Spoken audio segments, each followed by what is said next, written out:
Read by Michelle Eaton. The Bite a Bit by Wilkie Collins, Part 1.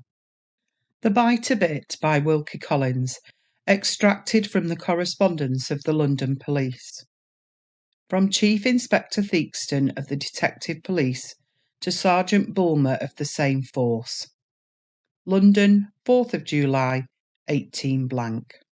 Sergeant Bulmer, this is to inform you that you are wanted to assist in looking up a case of importance, which will require all the attention of an experienced member of the force. The matter of the robbery on which you are now engaged, you will please to shift over to the young man who brings you this letter. You will tell him all the circumstances of the case, just as they stand. You will put him up to the progress you have made, if any, toward detecting the person or persons by whom the money has been stolen, and you will leave him to make the best he can of the matter now in your hands. He is to have the whole responsibility of the case, and the whole credit of his success if he brings it to a proper issue. So much for the orders that I am desired to communicate to you. A word in your ear next about this new man who is to take your place. His name is Matthew Sharpin, and he is to have the chance given him of dashing into our office at one jump, supposing he turns out strong enough to take it. You will naturally ask me how he comes by this privilege. I can only tell you that he has some uncommonly strong interest to back him in certain high quarters, which you and I had better not mention except under our breaths. He has been a lawyer's clerk, and he is wonderfully conceited in his opinion of himself, as well as mean and underhand to look at. According to his own account, he leaves his old trade and joins ours of his own free will and preference. You will no more believe that than I do. My notion is that he has managed to ferret out some private information in connection with the affairs of one of his master's clients, which makes him rather an awkward customer to keep in the office for the future, and which at the same time gives him hold enough over his employer to make it dangerous to drive him into a corner by turning him away.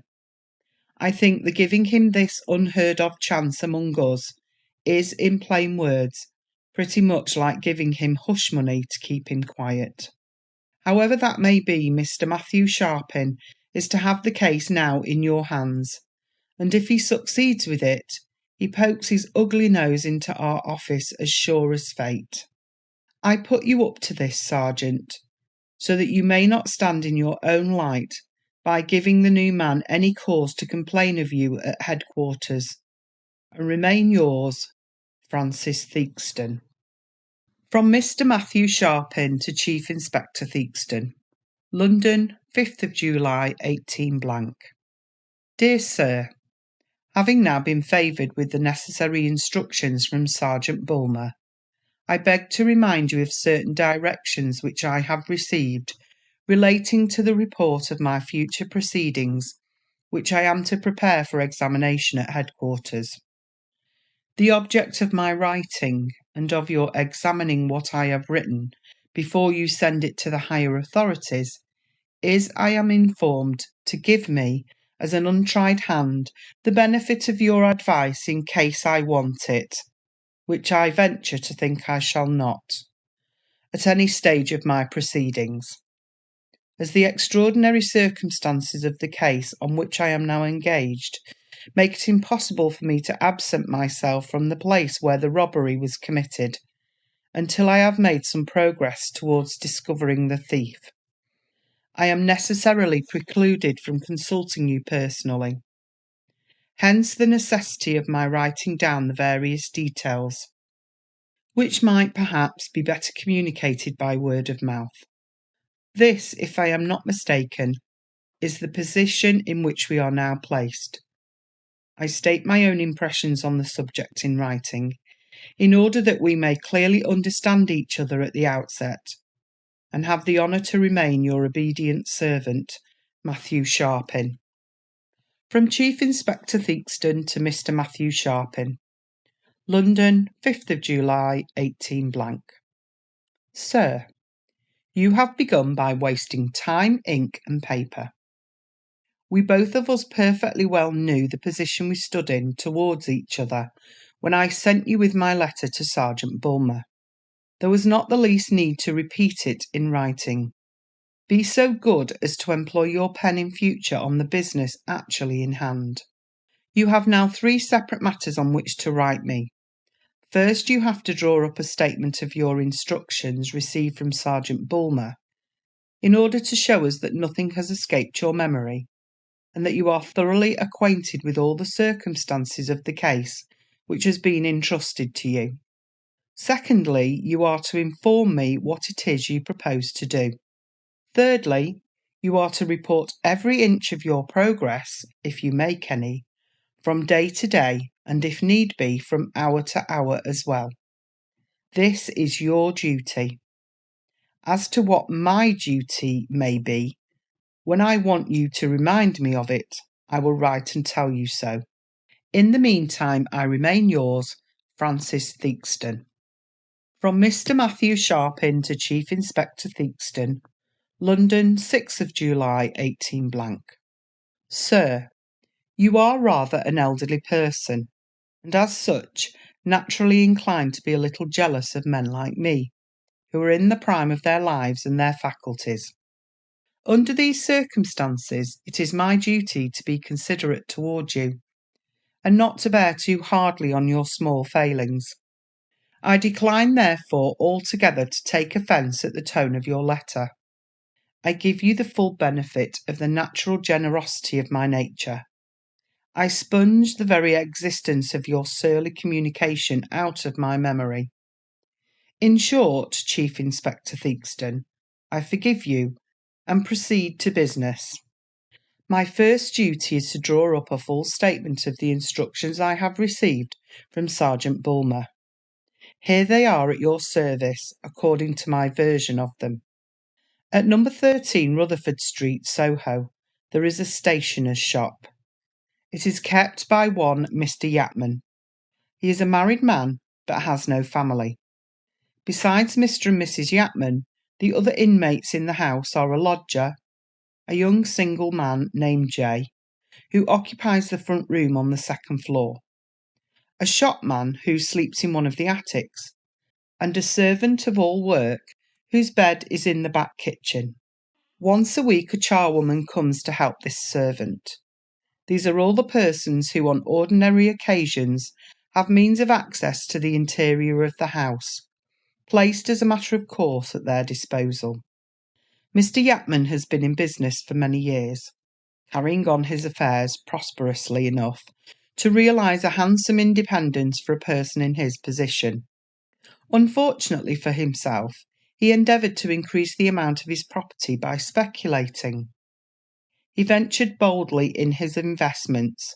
Luck went against him, and rather less than 2 years ago he found himself a poor man again. All that was saved out of the wreck of his property was the sum of £200. Although Mr. Yapman did his best to meet his altered circumstances by giving up many of the luxuries and comforts to which he and his wife had been accustomed, he found it impossible to retrench so far as to allow of putting by any money from the income produced by his shop. The business has been declining of late years. The cheap advertising stationers have done it injury with the public. Consequently, up to the last week, the only surplus property possessed by Mr. Yapman consisted of the £200 which had been recovered from the wreck of his fortune. The sum was placed as a deposit in a joint stock bank of the highest possible character. 8 days ago, Mr. Yapman and his lodger, Mr. J, held a conversation on the subject of the commercial difficulties which are hampering trade in all directions at this present time. Mr. J, who lives by supplying the newspapers with short paragraphs relating to accidents, offences, and brief records of remarkable occurrences in general, who is in short what they call a penny-a-liner, told his landlord that he had been in the city that day and heard unfavourable rumours on the subject of the joint stock banks. The rumours to which he alluded had already reached the ears of Mr. Yatman from other quarters, and the confirmation of them by his lodger had such an effect on his mind, predisposed as it was to alarm by the experience of his former losses, that he resolved to go at once to the bank and withdraw his deposit. It was then getting on toward the end of the afternoon, and he arrived just in time to receive his money before the bank closed. He received the deposit in banknotes of the following amounts: one £50 note, three £20 notes, six £10 notes, and six £5 notes. His object in drawing the money in this form was to have it ready to lay out immediately in trifling loans, on good security among the small tradespeople of his district, some of whom are sorely pressed for the very means of existence at the present time. Investments of this kind seemed to Mr. Yatman to be the most safe and the most profitable on which he could now venture. He brought the money back in an envelope placed in his breast pocket, and asked his shopman on getting home to look for a small flat tin cash box, which had not been used for years, and which, as Mr. Yatman remembered it, was exactly of the right size to hold the banknotes. For some time the cash box was searched for in vain. Mr. Yatman called to his wife to know if she had any idea where it was. The question was overheard by the servant of all work, who was taking up the tea tray at the time, and by Mr. J, who was coming downstairs on his way out to the theatre. Ultimately the cash box was found by the shopman. Mr. Yatman placed the banknotes in it, secured them by a padlock, and put the box in his coat pocket. It stuck out of the coat pocket a very little, but enough to be seen. Mr. Yatman remained at home upstairs all that evening. No visitors called.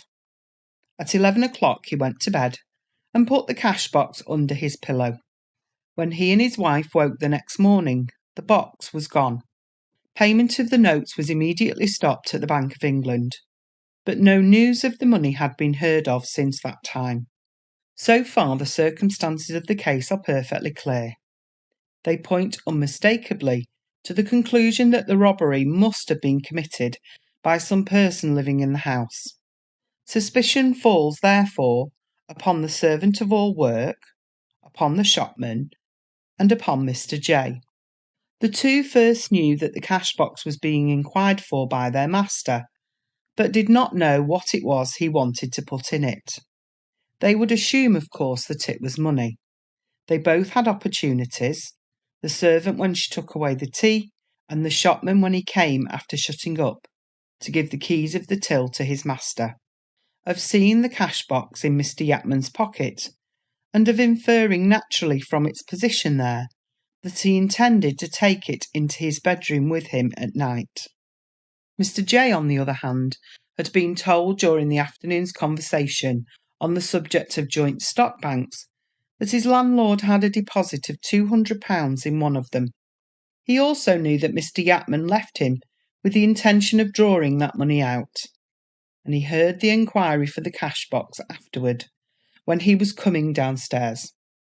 He must therefore have inferred that the money was in the house, and that the cash box was the receptacle intended to contain it. That he could have had any idea, however, of the place in which Mr. Yatman intended to keep it for the night is impossible, seeing that he went out before the box was found, and did not return till his landlord was in bed.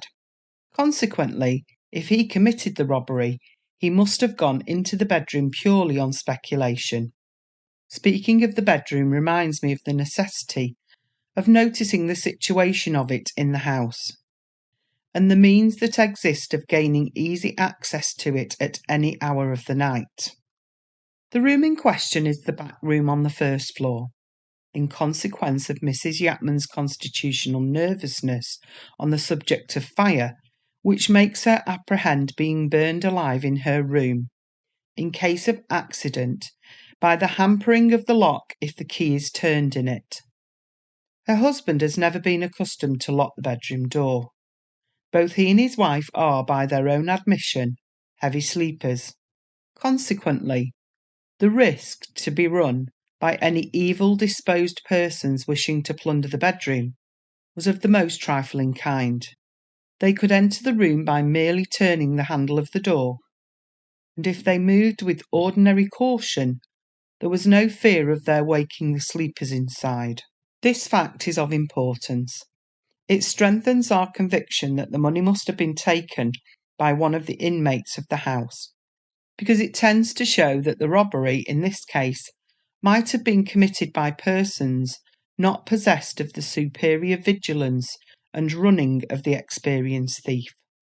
Such are the circumstances as they were related to Sergeant Bulmer when he was first called in to discover the guilty parties, and, if possible, to recover the lost banknotes. The strictest inquiry which he could institute failed of producing the smallest fragment of evidence against any of the persons on whom suspicion naturally fell. Their language and behaviour on being informed of the robbery was perfectly consistent with the language and behaviour of innocent people. Sergeant Bulmer felt from the first that this was a case for private inquiry and secret observation. He began by recommending Mr. and Mrs. Yapman to affect a feeling of perfect confidence in the innocence of the persons living under their roof, and he then opened the campaign by employing himself in following the goings and comings, and in discovering the friends, the habits, and the secrets of the maid-of-all-work. 3 days and nights of exertion on his own part, and on that of others who were competent to assist his investigations, were enough to satisfy him that there was no sound cause for suspicion against the girl. He next practised the same precaution in relation to the shopman. There was more difficulty and uncertainty in privately clearing up this person's character without his knowledge, but the obstacles were at last smoothed away with tolerable success. And though there is not the same amount of certainty in this case which there was in the case of the girl, there is still fair reason for supposing that the shopman has had nothing to do with the robbery of the cash-box. As a necessary consequence of these proceedings, the range of suspicion now becomes limited to the lodger, Mr. J. When I presented your letter of introduction to Sergeant Bulmer, he had already made some inquiries on the subject of this young man. The result so far has not been at all favourable. Mr. J.'s habits are irregular. He frequents public houses, and seems to be familiarly acquainted with a great many dissolute characters. He is in debt to most of the tradespeople whom he employs. He has not paid his rent to Mr. Yapman for the last month. Yesterday evening he came home excited by liquor, and last week he was seen talking to a prize fighter. In short, though Mr. J. does call himself a journalist, in virtue of his penny-a-line contributions to the newspapers, he is a young man of low taste, vulgar manners, and bad habits. Nothing has yet been discovered in relation to him which redounds to his credit in the smallest degree. I have now reported down to the very last details all the particulars communicated to me by Sergeant Bulmer. I believe you will not find an omission anywhere, and I think you will admit, though you are prejudiced against me, that a clearer statement of facts was never laid before you than the statement I have now made. My next duty is to tell you what I propose to do, now that the case is confided to my hands. In the first place, it is clearly my business to take up the case at the point where Sergeant Bulmer has left it. On his authority, I am justified in assuming that I have no need to trouble myself about the maid-of-all-work and the shopman. Their characters are now to be considered as cleared up. What remains to be privately investigated is the question of the guilt or innocence of Mr. J. Before we give up the notes for lost, we must make sure, if we can, that he knows nothing about them. This is the plan that I have adopted, with the full approval of Mr. and Mrs. Yapman, for discovering whether Mr. J. is or is not the person who has stolen the cash-box. I propose today to present myself at the house in the character of a young man who is looking for lodgings. The back room on the second floor will be shown to me as the room to let, and I shall establish myself there tonight as a person from the country who has come to London to look for a situation in a respectable shop or office. By this means I shall be living next to the room occupied by Mr. J. The partition between us is mere lath and plaster. I shall make a small hole in it near the cornice, through which I can see what Mr. J. does in his room, and hear every word that is said when any friend happens to call on him. Whenever he is at home, I shall be at my post of observation. Whenever he goes out, I shall be after him. By employing these means of watching him, I believe I may look forward to the discovery of his secret, if he knows anything about the lost banknotes, as to a dead certainty. What you may think of my plan of observation, I cannot undertake to say. It appears to me to unite the invaluable merits of boldness and simplicity.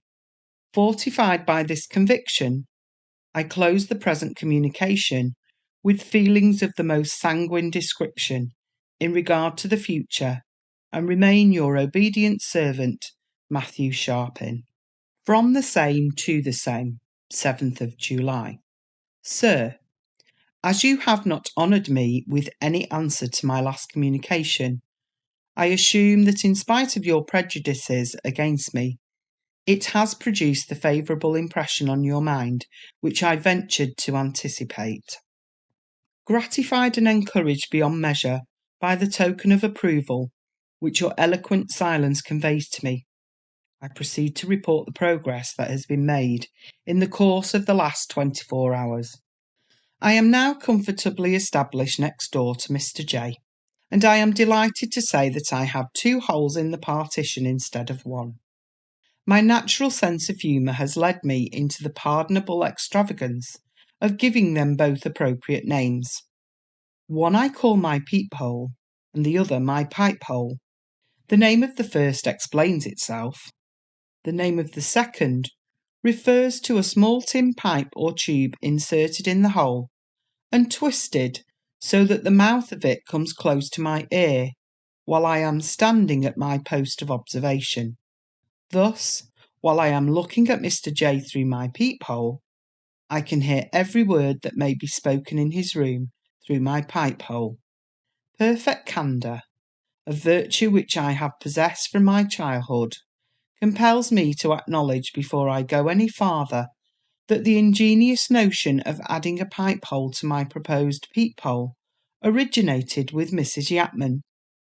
This lady, a most intelligent and accomplished person, simple and yet distinguished in her manners, has entered into all of my little plans with an enthusiasm and intelligence which I cannot too highly praise. Mr. Yapman is so cast down by his loss that he is quite incapable of affording me any assistance.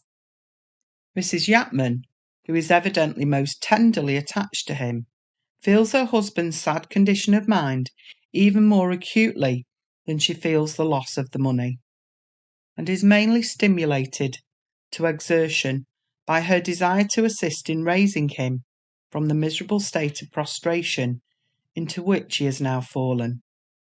The money, Mr. Sharpin, she said to me yesterday evening with tears in her eyes. The money may be regained by rigid economy and strict attention to business. It is my husband's wretched state of mind that makes me so anxious for the discovery of the thief. I may be wrong, but I felt hopeful of success as soon as you entered the house, and I believe that if the wretch who robbed us is to be found, you are the man to discover him. I accepted this gratifying compliment in the spirit in which it was offered, firmly believing that I shall be found sooner or later to have thoroughly deserved it. Let me now return to business, that is to say, to my peephole and my pipe-hole. I have enjoyed some hours of calm observation of Mr. J. Though rarely at home, as I understand from Mrs. Yapman, on ordinary occasions, he has been indoors the whole of this day. That is suspicious to begin with. I have to report further that he rose at a late hour this morning, always a bad sign in a young man, and that he lost a great deal of time after he was up in yawning and complaining to himself of headache. Like other debauched characters, he ate little or nothing for breakfast. His next proceeding was to smoke a pipe, a dirty clay pipe which a gentleman would have been ashamed to put between his lips. When he had done smoking, he took out pen, ink, and paper, and sat down to write with a groan. Whether of remorse for having taken the banknotes, or of disgust at the task before him, I am unable to say. After writing a few lines, too far away from my peephole to give me a chance of reading over his shoulder, he leaned back in his chair and amused himself by humming the tunes of popular songs. I recognised My Mary Ann, Bobbing Around, and The Old Dog Tray, among other melodies. Whether these do or do not represent secret signals by which he communicates with his accomplices remains to be seen. After he had amused himself for some time by humming, he got up and began to walk about the room, occasionally stopping to add a sentence to the paper on his desk. Before long he went to a locked cupboard and opened it. I strained my eyes eagerly, in expectation of making a discovery. I saw him take something carefully out of the cupboard. He turned around, and it was only a pint bottle of brandy. Having drunk some of the liquor, this extremely indolent reprobate lay down on his bed again, and in 5 minutes was fast asleep. After hearing him snoring for at least 2 hours, I was recalled to my peephole by a knock at his door.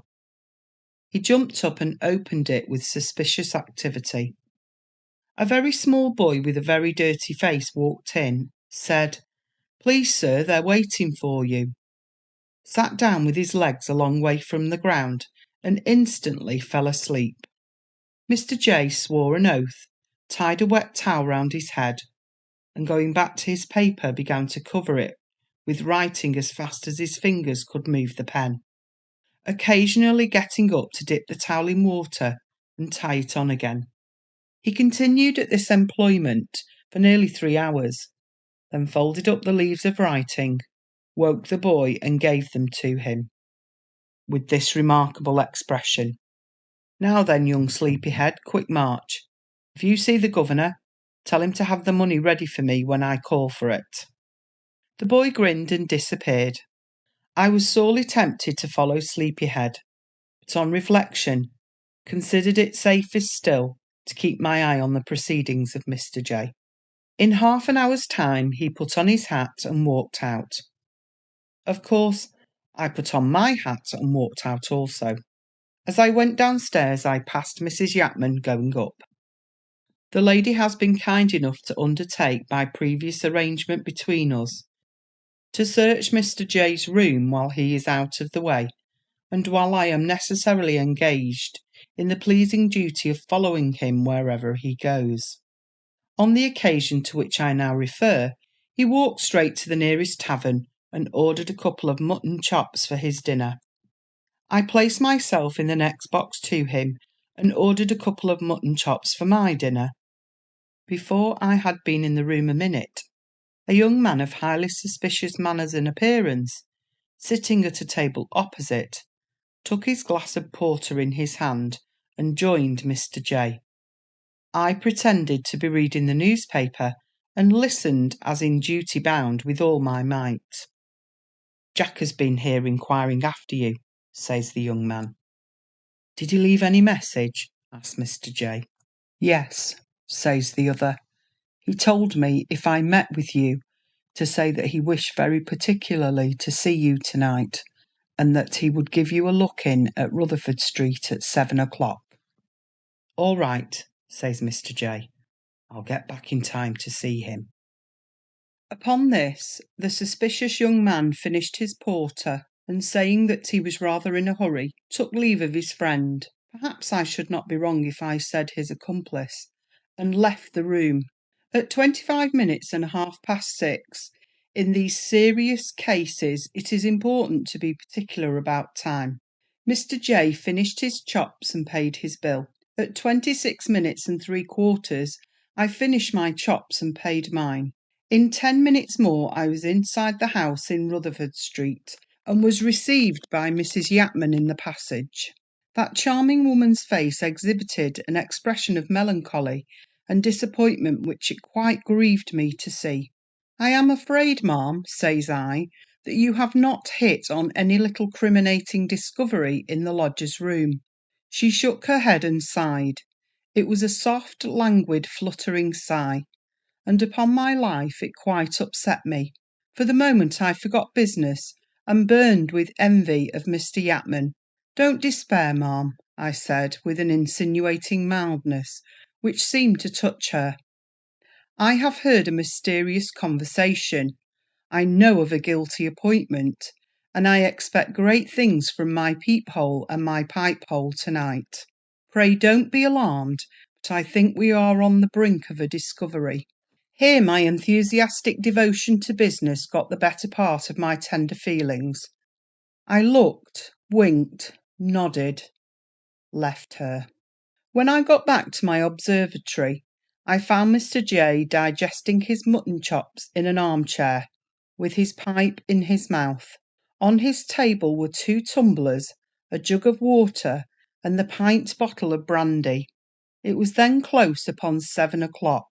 As the hour struck, the person described as Jack walked in. He looked agitated. I am happy to say he looked violently agitated. The cheerful glow of anticipated success diffused itself, to use a strong expression, all over me, from head to foot. With breathless interest I looked through my peephole and saw the visitor, the Jack of this delightful case, sit down facing me at the opposite side of the table to Mr. J. Making allowance for the difference in expression which their countenances just now happened to exhibit, these 2 abandoned villains were so much alike in other respects as to lead at once to the conclusion that they were brothers. Jack was the cleaner man and the better dressed of the 2. I admit that at the outset. It is, perhaps, one of my failings to push justice and impartiality to their utmost limits. I am no Pharisee, and where vice has its redeeming point, I say let vice have its due. Yes, yes, by all manner of means, let vice have its due. "What's the matter now, Jack?" says Mr. J. "Can't you see it in my face?" says Jack. "My dear fellow, delays are dangerous. Let us have done with suspense and risk it the day after tomorrow." "So soon as that?" cries Mr. J, looking very much astonished. "Well, I'm ready if you are." "But I say, Jack, is somebody else ready too? Are you quite sure of that?" He smiled as he spoke, a frightful smile, and laid a very strong emphasis on those 2 words. Somebody else? There is evidently a 3rd ruffian, a nameless desperado, concerned in the business. "Meet us tomorrow," says Jack, "and judge for yourself. Be in the Regent's Park at 11 in the morning, and look out for us at the turning that leads to the Avenue Road." "I'll be there," says Mr. J. "Have a drop of brandy and water." "What are you getting up for? You're not going already?" "Yes, I am," says Jack. "The fact is, I'm so excited and agitated that I can't sit still anywhere for 5 minutes together. Ridiculous as it may appear to you, I'm in a perpetual state of nervous flutter. I can't for the life of me help fearing that we shall be found out. I fancy that every man who looks twice at me in the street is a spy." At these words I thought my legs would have given way under me. Nothing but strength of mind kept me at my peephole. Nothing else, I give you my word of honour. "Stuff and nonsense," cries Mr. J, with all the effrontery of a veteran in crime. "We have kept the secret up to this time, and we will manage cleverly to the end. Have a drop of brandy and water, and you will feel as certain about it as I do." Jack steadily refused the brandy and water, and steadily persisted in taking his leave. "I must try if I can't walk it off," he said. "Remember tomorrow morning, 11 o'clock, Avenue Road, side of the Regent's Park." With those words he went out. His hardened relative laughed desperately and resumed the dirty clay pipe. I sat down on the side of my bed, actually quivering with excitement. It is clear to me that no attempt has yet been made to change the stolen banknotes, and I may add that Sergeant Bulmer was of that opinion also when he left the case in my hands. What is the natural conclusion to draw from the conversation which I have just set down? Evidently that the Confederates meet tomorrow to take their respective shares in the stolen money, and to decide on the safest means of getting the notes changed the day after. Mr. J is, beyond a doubt, the leading criminal in this business, and he will probably run the chief risk, that of changing the £50 note. I shall therefore still make it my business to follow him, attending at the Regent's Park tomorrow, and doing my best to hear what is said there. If another appointment is made for the day after, I shall of course go to it. In the meantime, I shall want the immediate assistance of 2 competent persons, supposing the rascals separate after their meeting, to follow the 2 minor criminals. It is only fair to add that if the rogues all retire together, I shall probably keep my subordinates in reserve. Being naturally ambitious, I desire, if possible, to have the whole credit of discovering this robbery to myself. 8th of July. I have to acknowledge with thanks the speedy arrival of my 2 subordinates, men of very average abilities, I am afraid, but fortunately I shall always be on the spot to direct them.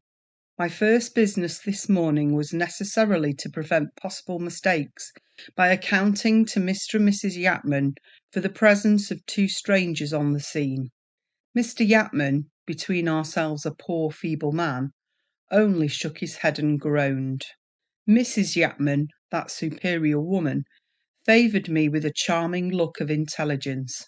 "Oh, Mr. Sharpin," she said, "I am so sorry to see those 2 men.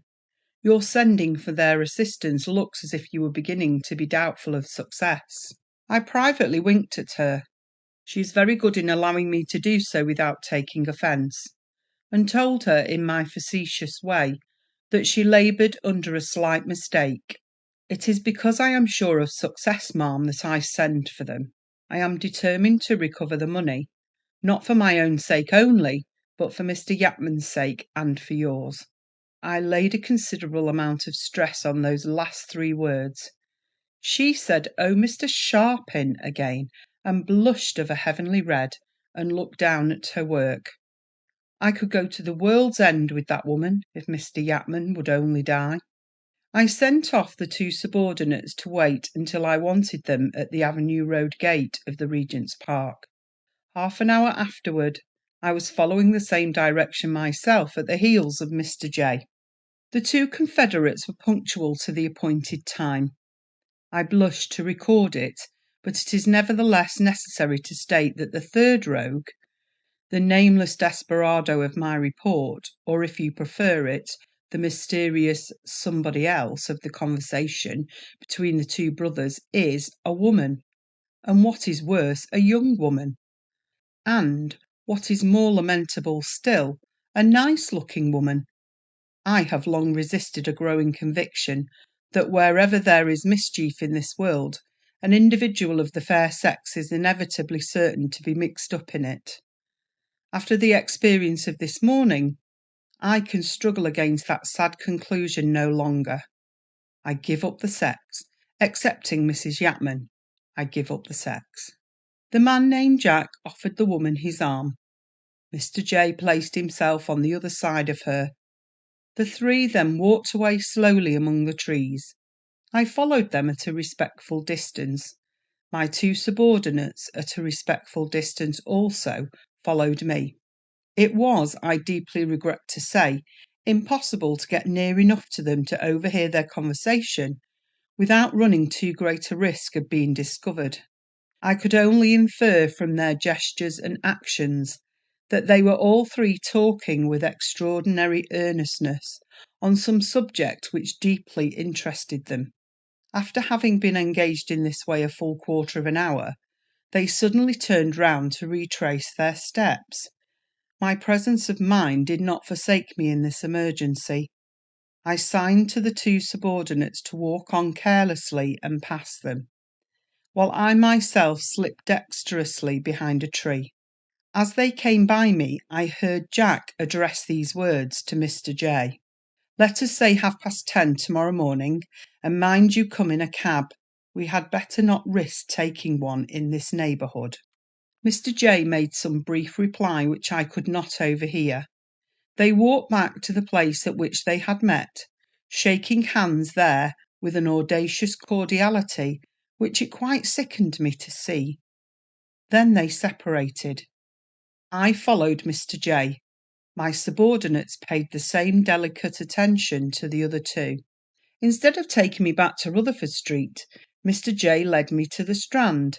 He stopped at a dingy, disreputable-looking house, which, according to the inscription over the door, was a newspaper office, but which, in my judgment, had all the external appearance of a place devoted to the reception of stolen goods. After remaining inside for a few minutes, he came out whistling, with his finger and thumb in his waistcoat pocket. Some men would now have arrested him on the spot. I remembered the necessity of catching the two confederates, and the importance of not interfering with the appointment that had been made for the next morning. Such coolness as this, under trying circumstances, is rarely to be found, I should imagine, in a young beginner, whose reputation as a detective policeman is still to make. From the house of suspicious appearance, Mr. J. betook himself to a cigar divan, and read the magazines over a cheroot. From the divan he strolled to the tavern and had his chops. I strolled to the tavern and had my chops. When he had done, he went back to his lodging. When I had done, I went back to mine. He was overcome with drowsiness early in the evening and went to bed. As soon as I heard him snoring, I was overcome with drowsiness and went to bed also. Early in the morning my two subordinates came to make their report. They had seen the man named Jack leave the woman at the gate of an apparently respectable villa residence not far from the Regent's Park. Left to himself, he took a turning to the right, which led to a sort of suburban street, principally inhabited by shopkeepers. He stopped at the private door of one of the houses and let himself in with his own key, looking about him as he opened the door and staring suspiciously at my men as they lounged along on the opposite side of the way. These were all the particulars which the subordinates had to communicate. I kept them in my room to attend on me, if needful, and mounted to my peephole to have a look at Mr. J. He was occupied in dressing himself, and was taking extraordinary pains to destroy all traces of the natural slovenliness of his appearance. This was precisely what I expected. A vagabond like Mr. J. knows the importance of giving himself a respectable look when he is going to run the risk of changing a stolen banknote. At 10:05 he had given the last brush to his shabby hat and the last scouring with breadcrumb to his dirty gloves. At 10:10 he was in the street, on his way to the nearest cab stand, and I and my subordinates were close on his heels. He took a cab and we took a cab. I had not overheard them appoint a place of meeting when following them in the park on the previous day, but I soon found that we were proceeding in the old direction at the Avenue Road gate. The cab in which Mr. J. was riding turned into the park slowly. We stopped outside to avoid exciting suspicion. I got out to follow the cab on foot. Just as I did so, I saw it stop, and detected the two confederates approaching it from among the trees. They got in, and the cab was turned about directly. I ran back to my own cab and told the driver to let them pass him and then to follow as before. The man obeyed my directions, but so clumsily as to excite their suspicions. We had been driving after them about 3 minutes, returning along the road by which we had advanced, when I looked out of the window to see how far they might be ahead of us. As I did this, I saw two hats popped out of the windows of their cab, and the two faces looking back at me. I sank into my place in a cold sweat. The expression is coarse, but no other form of words can describe my condition at that trying moment. "We are found out," I said faintly to my two subordinates. They stared at me in astonishment. My feelings changed instantly from the depths of despair to the height of indignation. "It is the cabman's fault. Get out, one of you," I said with dignity. "Get out and punch his head." Instead of following my directions, I should wish this act of disobedience to be reported at headquarters, they both looked out of the window. Before I could express my just indignation, they both grinned and said to me, "Please to look out, sir." I did look out. Their cab had stopped. Where? At a church door. What effect this discovery might have had upon the ordinary run of men I don't know. Being of a strong religious turn myself, it filled me with horror. I have often read of the unprincipled cunning of criminal persons, but I never before heard of 3 thieves attempting to double on their pursuers by entering a church. The sacrilegious audacity of that proceeding is, I should think, unparalleled in the annals of crime. I checked my grinning subordinates by a frown. It was easy to see what was passing in their superficial minds. If I had not been able to look below the surface, I might, on observing 2 nicely dressed men and 1 nicely dressed woman enter a church before 11 in the morning on a weekday, have come to the same hasty conclusion at which my inferiors had evidently arrived. As it was, appearances had no power to impose on me. I got out and, followed by one of my men, entered the church. The other man I sent round to watch the vestry door. You may catch a weasel asleep, but not your humble servant, Matthew Sharpin. We stole up the gallery stairs, diverged to the organ loft, and peered through the curtains in front. There they were, all 3 sitting in a pew below. Yes, incredible as it may appear, sitting in a pew below. Before I could determine what to do, a clergyman made his appearance in full canonicals from the vestry door, followed by a clerk. My brain whirled and my eyesight grew dim. Dark remembrances of robberies committed in vestries floated through my mind. I trembled for the excellent man in full canonicals. I even trembled for the clerk. The clergyman placed himself inside the altar rails. The 3 desperadoes approached him. He opened his book and began to read. What, you will ask? I answer with the slightest hesitation. The first lines of the marriage service. My subordinate had the audacity to look at me and then to stuff his pocket handkerchief into his mouth. I scorned to pay any attention to him. After I had discovered that the man Jack was the bridegroom, and that the man J acted the part of father and gave away the bride, I left the church followed by my men, and joined the other subordinate outside the vestry door. Some people in my position would now have felt rather crestfallen, and would have begun to think that they had made a very foolish mistake. Not the faintest misgiving of any kind troubled me. I did not feel in the slightest degree depreciated in my own estimation, and even now, after a lapse of 3 hours, my mind remains, I am happy to say, in the same calm and hopeful condition. As soon as I and my subordinates were assembled together outside the church, I intimated my intention of still following the other cab, in spite of what had occurred. My reason for deciding on this course will appear presently. The 2 subordinates appeared to be astonished at my resolution. One of them had the impertinence to say to me, "If you please, sir, who is it that we are after? A man who has stolen money, or a man who has stolen a wife?" The other low person encouraged him by laughing. Both have deserved an official reprimand, and both, I sincerely trust, will be sure to get it. When the marriage ceremony was over, the 3 got into their cab, and once more our vehicle, neatly hidden round the corner of the church, started to follow theirs. We traced them to the terminus of the South Western Railway. The newly married couple took tickets for Richmond, paying their fare with a half-sovereign, and so depriving me of the pleasure of arresting them, which I should certainly have done if they had offered a banknote. They parted from Mr. J, saying, "Remember the address, 14 Babylon Terrace. You dine with us tomorrow week." Mr. J accepted the invitation and added jocosely that he was going home at once to get off his clean clothes and to be comfortable and dirty again for the rest of the day. I have to report that I saw him home safely, and that he is comfortable and dirty again, to use his own disgraceful language, at the present moment.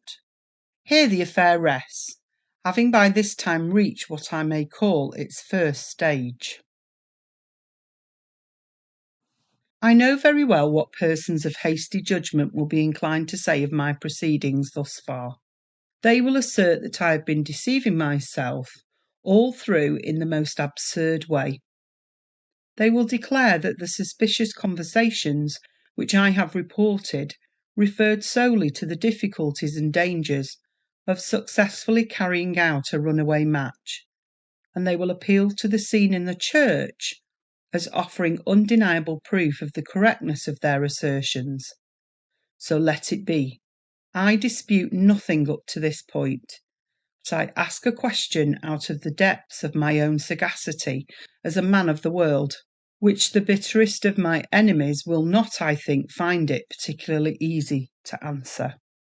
Granted the fact of the marriage, what proof does it afford me of the innocence of the three persons concerned in that clandestine transaction? It gives me none. On the contrary, it strengthens my suspicions against Mr. J and his confederates, because it suggests a distinct motive for their stealing the money. A gentleman who is going to spend his honeymoon at Richmond wants money, and a gentleman who is in debt to all his tradespeople wants money. Is this an unjustifiable imputation of bad motives? In the name of outraged morality, I deny it. These men have combined together and have stolen a woman. Why should they not combine together and steal a cash box? I take my stand on the logic of rigid virtue, and I defy all the sophistry of vice to move me an inch out of my position. Speaking of virtue, I may add that I have put this view of the case to Mr. and Mrs. Yatman. That accomplished and charming woman found it difficult at first to follow the close chain of my reasoning. I am free to confess that she shook her head and shed tears, and joined her husband in premature lamentation over the loss of the £200. But a little careful explanation on my part, and a little attentive listening on hers, ultimately changed her opinion. She now agrees with me that there is nothing in this unexpected circumstance of the clandestine marriage which absolutely tends to divert suspicion from Mr. J or Mr. Jack or the runaway lady. Audacious hussy was the term my fair friend used in speaking of her, but let that pass. It is more to the purpose to record that Mrs. Yatman has not lost confidence in me, and that Mr. Yatman promises to follow her example, and do his best to look hopefully for future results. I have now, in the new turn that circumstances have taken, to await advice from your office. I pause for fresh orders with all the composure of a man who has got two strings to his bow. When I traced the three confederates from the church door to the railway terminus, I had two motives for doing so. First, I followed them as a matter of official business, believing them still to have been guilty of the robbery. Secondly, I followed them as a matter of private speculation, with a view of discovering the place of refuge to which the runaway couple intended to retreat, and of making my information a marketable commodity to offer to the young lady's family and friends. Thus, whatever happens, I may congratulate myself beforehand on not having wasted my time. If the office approves of my conduct, I have my plan ready for further proceedings. If the office blames me, I shall take myself off, with my marketable information, to the genteel villa residence in the neighbourhood of the Regent's Park. Anyway, the affair puts money into my pocket and does credit to my penetration as an uncommonly sharp man. I have only one word more to add, and it is this. If any individual ventures to assert that Mr. J and his confederates are innocent of all share in the stealing of the cash box, I in return defy that individual, though he may even be the Chief Inspector Theakstone himself, to tell me who has committed the robbery at Rutherford Street, Soho. Strong in that conviction, I have the honour to be your very obedient servant, Matthew Sharpin. From Chief Inspector Theakstone to Sergeant Bulmer. Birmingham, July 9th. Sergeant Bulmer, that empty-headed puppy, Mr. Matthew Sharpin, has made a mess of the case at Rutherford Street, exactly as I expected he would. Business keeps me in this town, so I write to you to set the matter straight. I enclose with this the pages of feeble scribble-scrabble which the creature Sharpin calls a report. Look them over, and when you have made your way through all the gabble, I think you will agree with me that the conceited booby has looked for the thief in every direction but the right one. You can lay your hand on the guilty person in 5 minutes now. Settle the case at once. Forward your report to me at this place, and tell Mr. Sharpin that he is suspended till further notice. Yours, Francis Theakstone. From Sergeant Bulmer to Chief Inspector Theakstone, London, July 10th. Inspector Theakstone, your letter and enclosure came safe to hand. Wise men, they say, may always learn something even from a fool. By the time I had gone through Sharpin's maundering report of his own folly, I saw my way clear enough to the end of the Rutherford Street case, just as you thought I should. In half an hour's time I was at the house. The first person I saw there was Mr. Sharpin himself. "Have you come to help me?" says he. "Not exactly," says I. "I've come to tell you that you are suspended till further notice." "Very good," says he, not taken down by so much as a single peg in his own estimation. "I thought you would be jealous of me. It's very natural, and I don't blame you. Walk in, pray, and make yourself at home. I'm off to do a little detective business on my own account, in the neighbourhood of the Regent's Park. Ta-ta, Sergeant, ta-ta." With these words he took himself out of the way, which was exactly what I wanted him to do. As soon as the maidservant had shut the door, I told her to inform her master that I wanted to say a word to him in private. She showed me into the parlour behind the shop, and there was Mr. Yapman all alone, reading the newspaper. "About this matter of the robbery, sir," says I. He cut me short, peevishly enough, being naturally a poor, weak, womanish sort of a man. Yes, I know," says he. "You have come to tell me that your wonderfully clever man, who has bored holes in my second-floor partition, has made a mistake and is off the scent of the scoundrel who has stolen my money." "Yes, sir," says I. "That is one of the things I came to tell you, but I have got something else to say besides that." "Can you tell me who the thief is?" says he, more pettish than ever. "Yes, sir," says I think I can." He put down the newspaper and began to look rather anxious and frightened. "Not my shopman," says he. "I hope for the man's own sake it's not my shopman." "Guess again, sir," says I. "Idle slut, the maid," says he. "She is idle, sir," says I, "and she is also a slut. My first inquiries about her proved as much as that.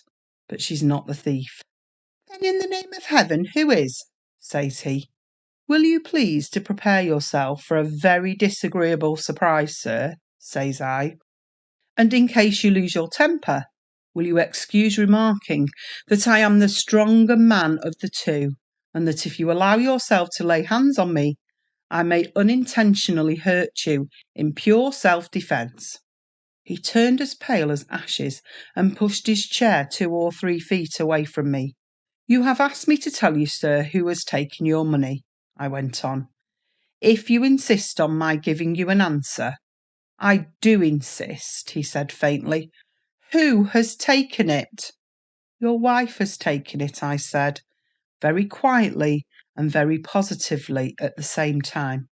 He jumped out of the chair as if I had put a knife into him, and struck his fist on the table so heavily that the wood cracked again. "Steady, sir," says I, flying into a passion won't help you to the truth. "It's a lie," says he, with another smack of his fist on the table. "A base, vile, infamous lie. How dare you?" He stopped and fell back into the chair again, looked about him in a bewildered way, and ended by bursting out crying. "When your better sense comes back to you, sir," says I am sure you will be gentleman enough to make an apology for the language you have just used. In the meantime, please to listen, if you can, to a word of explanation. Mr. Sharpin has sent in a report to our inspector of the most irregular and ridiculous kind, setting down not only all his own foolish doings and sayings, but the doings and sayings of Mrs. Yatman as well. In most cases, such a document would have been fit only for the waste paper basket. But in this particular case, it so happens that Mr. Sharpin's budget of nonsense leads to a certain conclusion, which the simpleton of a writer has been quite innocent of suspecting from the beginning to the end. Of that conclusion I am so sure that I will forfeit my place if it does not turn out that Mrs. Yatman has been practising upon the folly and conceit of this young man, and that she has tried to shield herself from discovery by purposely encouraging him to suspect the wrong persons. I tell you that confidently, and I will even go farther. I will undertake to give a decided opinion as to why Mrs. Yatman took the money, and what she has done with it, or with a part of it. Nobody can look at that lady, sir, without being struck by the great taste and beauty of her dress. As I said those last words, the poor man seemed to find his powers of speech again. He cut me short directly, as haughtily as if he had been a duke instead of a stationer. "Try some other means of justifying your vile calumny against my wife," says he. "Her milliner's bill for the past year is on my file of receipted accounts at this moment." "Excuse me, sir," says I, "but that proves nothing. Milliners, I must tell you, have a certain rascally custom which comes within the daily experience of our office. A married lady who wished it can keep two accounts at her dressmaker's. One is the account which her husband sees and pays. The other is the private account, which contains all the extravagant items, and which the wife pays secretly by instalments whenever she can.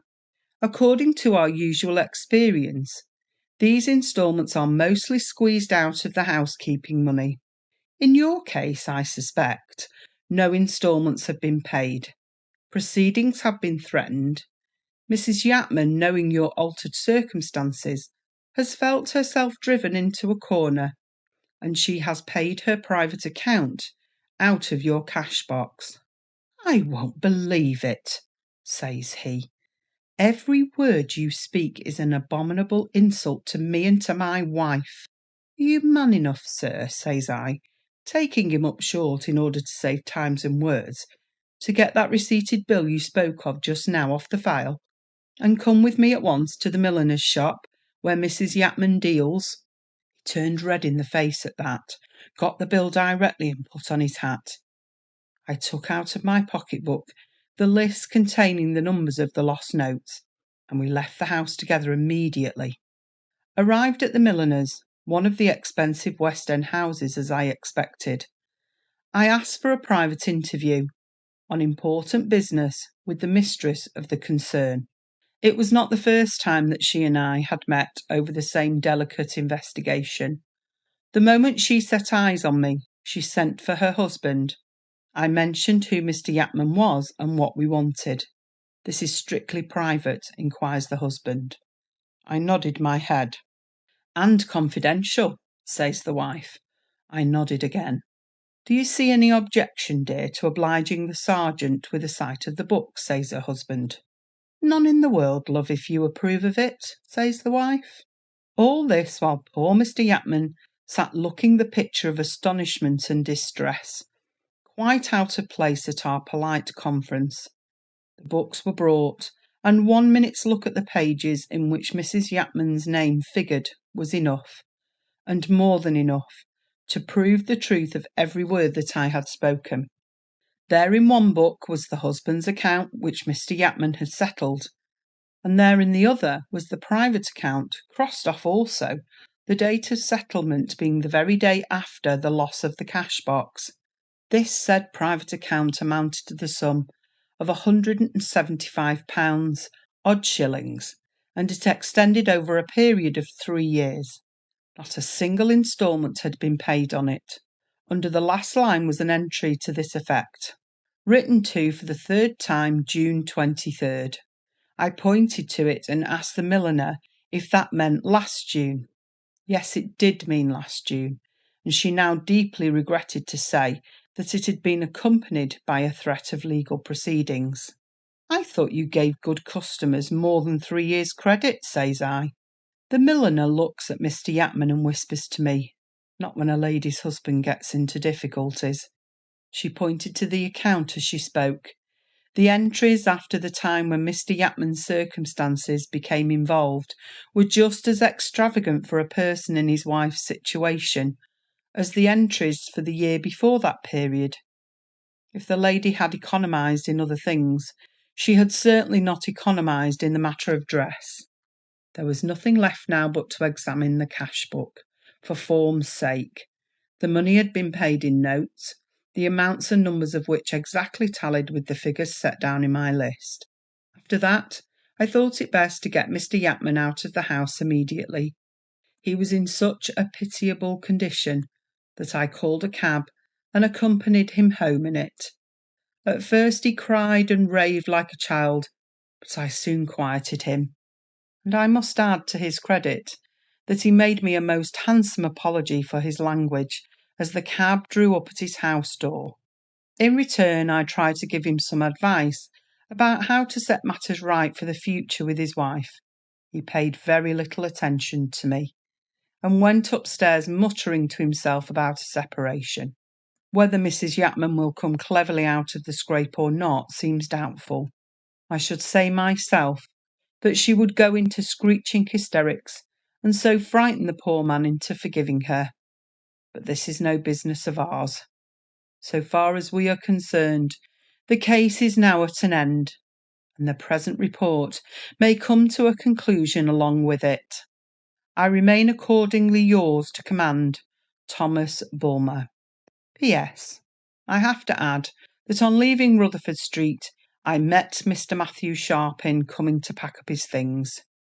Only think, says he, rubbing his hands in great spirits, I've been to the genteel villa residence, and the moment I mentioned my business they kicked me out directly. There were 2 witnesses of the assault, and it's worth £100 to me if it's worth a farthing. I wish you joy of your luck, says I. Thank you, says he. When may I pay you the same compliment on finding the thief? Whenever you like, says I, for the thief is found. Just what I expected, says he. I've done all the work, and now you cut in and claim all the credit. Mr. J, of course. No, says I. Who is it then? Says he. Ask Mrs. Yapman, says I. She's waiting to tell you. All right, I'd much rather hear it from that charming woman than from you, says he, and goes into the house in a mighty hurry. What do you think of that, Inspector Theakston? Would you like to stand in Mr. Sharpin's shoes? I shouldn't, I can promise you. From Chief Inspector Theakston to Mr. Matthew Sharpin, July 12th. Sir, Sergeant Bulmer has already told you to consider yourself suspended until further notice. I now have authority to add that your services as a member of the Detective Police are positively declined. You will please to take this letter as notifying officially your dismissal from the force. I may inform you privately that your rejection is not intended to cast any reflections on your character. It merely implies that you are not quite sharp enough for our purposes. If we are to have a new recruit among us, we would infinitely prefer Mrs. Yatman. Your obedient servant, Francis Theakston. Note on the preceding correspondence added by Mr. Theakston. The inspector is not in a position to append any explanation of importance to the last of his letters.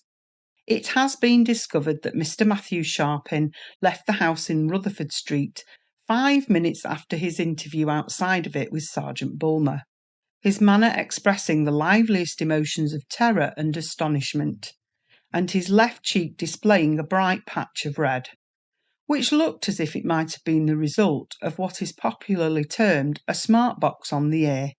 He was also heard by the shopman at Rutherford Street to use a very shocking expression in reference to Mrs. Yatman, and was seen to clench his fist vindictively as he ran round the corner of the street.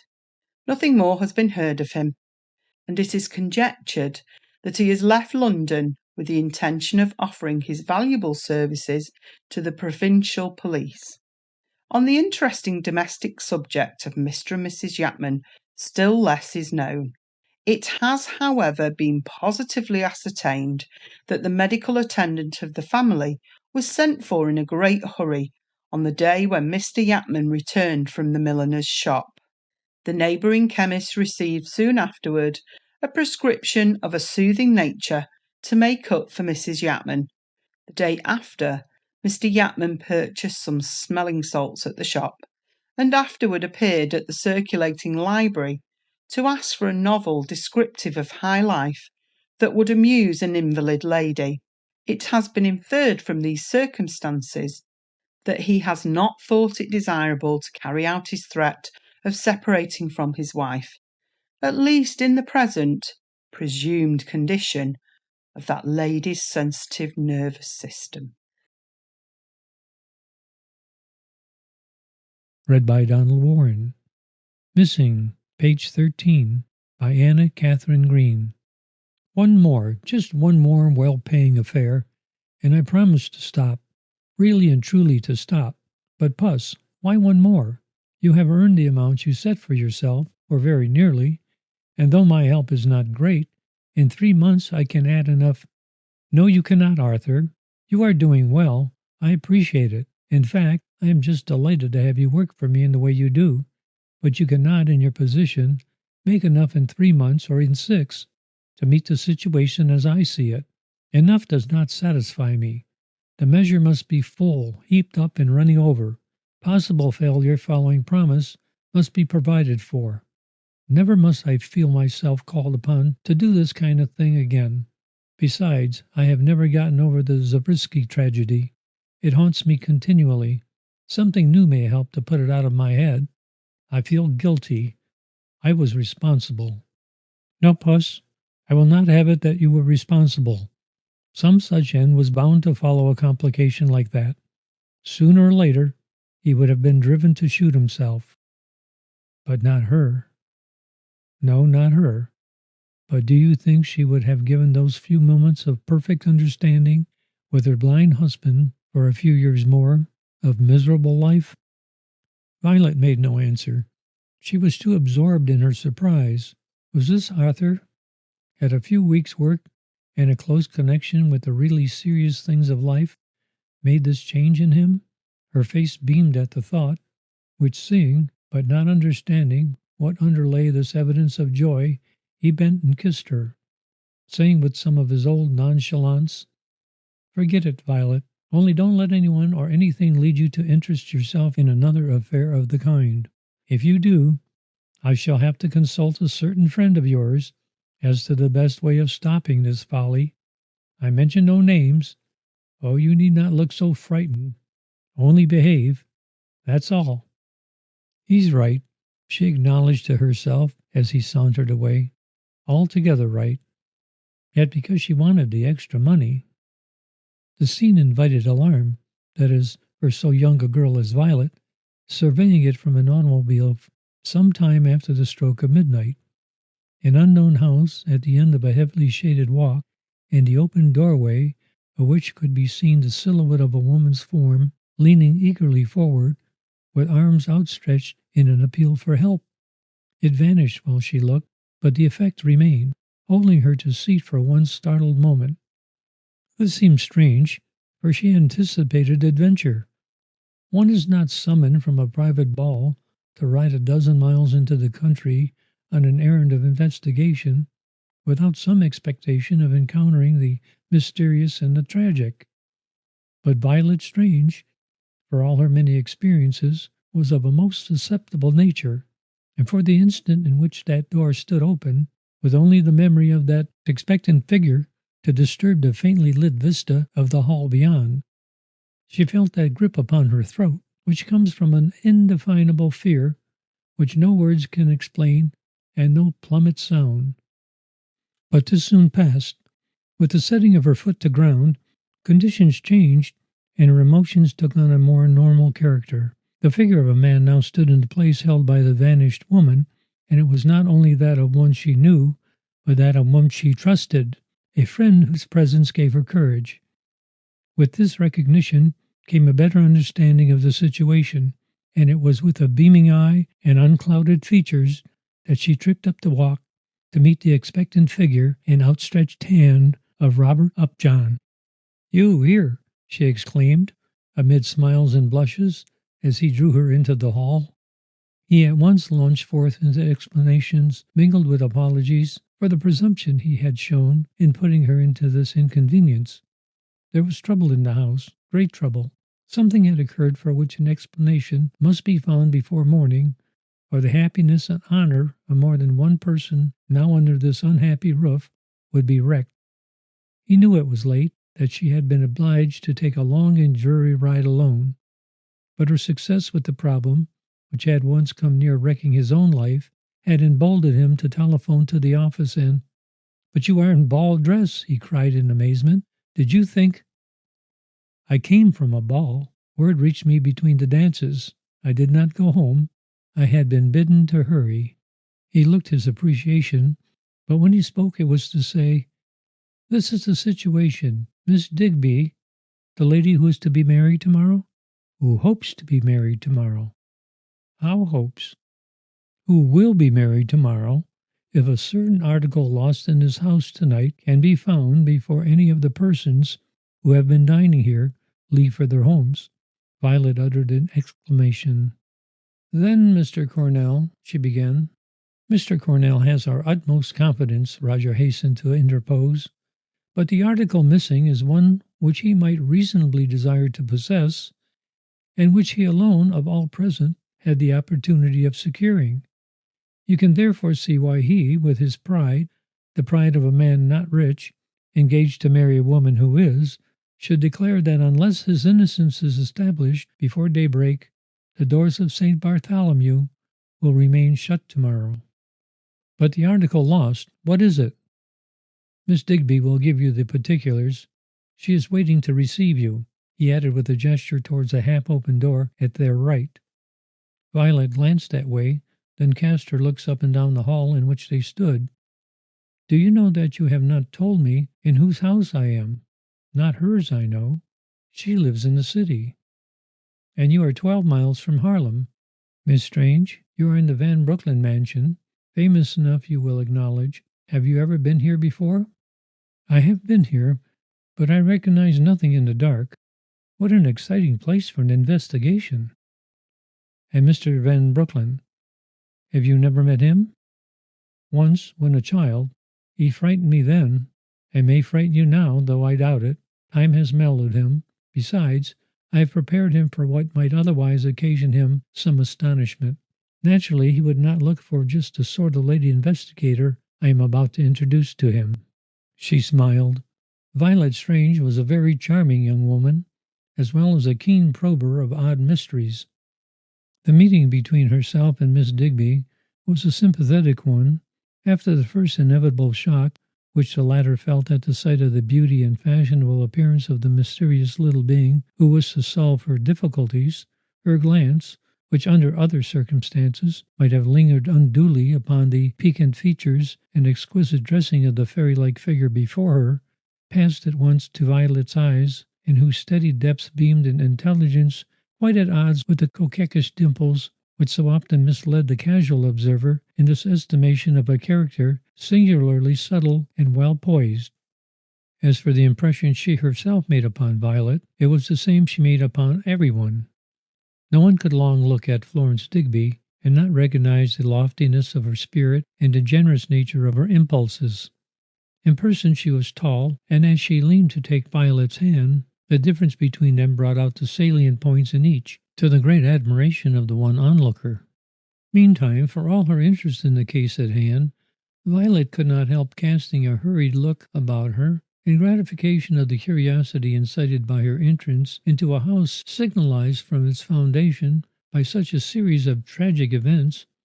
The result was disappointing.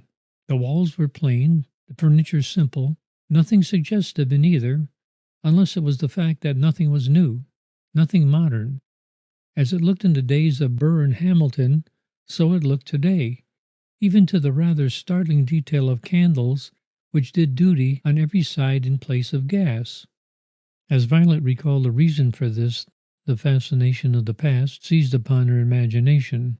There was no knowing where this might have carried her, had not the feverish gleam in Miss Digby's eyes warned her that the present held its own excitement. Instantly she was all attention, and listening with undivided mind to that lady's disclosures. They were brief, and to the following effect. The dinner, which had brought some half-dozen people together in this house, had been given in celebration of her impending marriage, but it was also in a way meant as a compliment to one of the other guests, a Mr. Spielhagen, who during the week had succeeded in demonstrating to a few experts the value of a discovery he had made which would transform a great industry.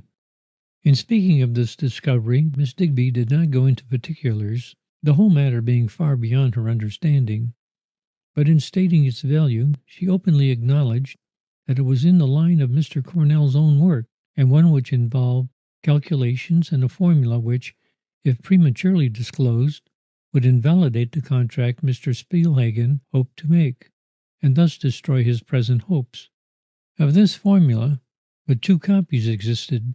One was locked up in a safe deposit vault in Boston, the other he had brought into the house on his person, and it was the latter which was now missing. It had been abstracted during the evening from a manuscript of 16 or more sheets, under circumstances which he would now endeavor to relate.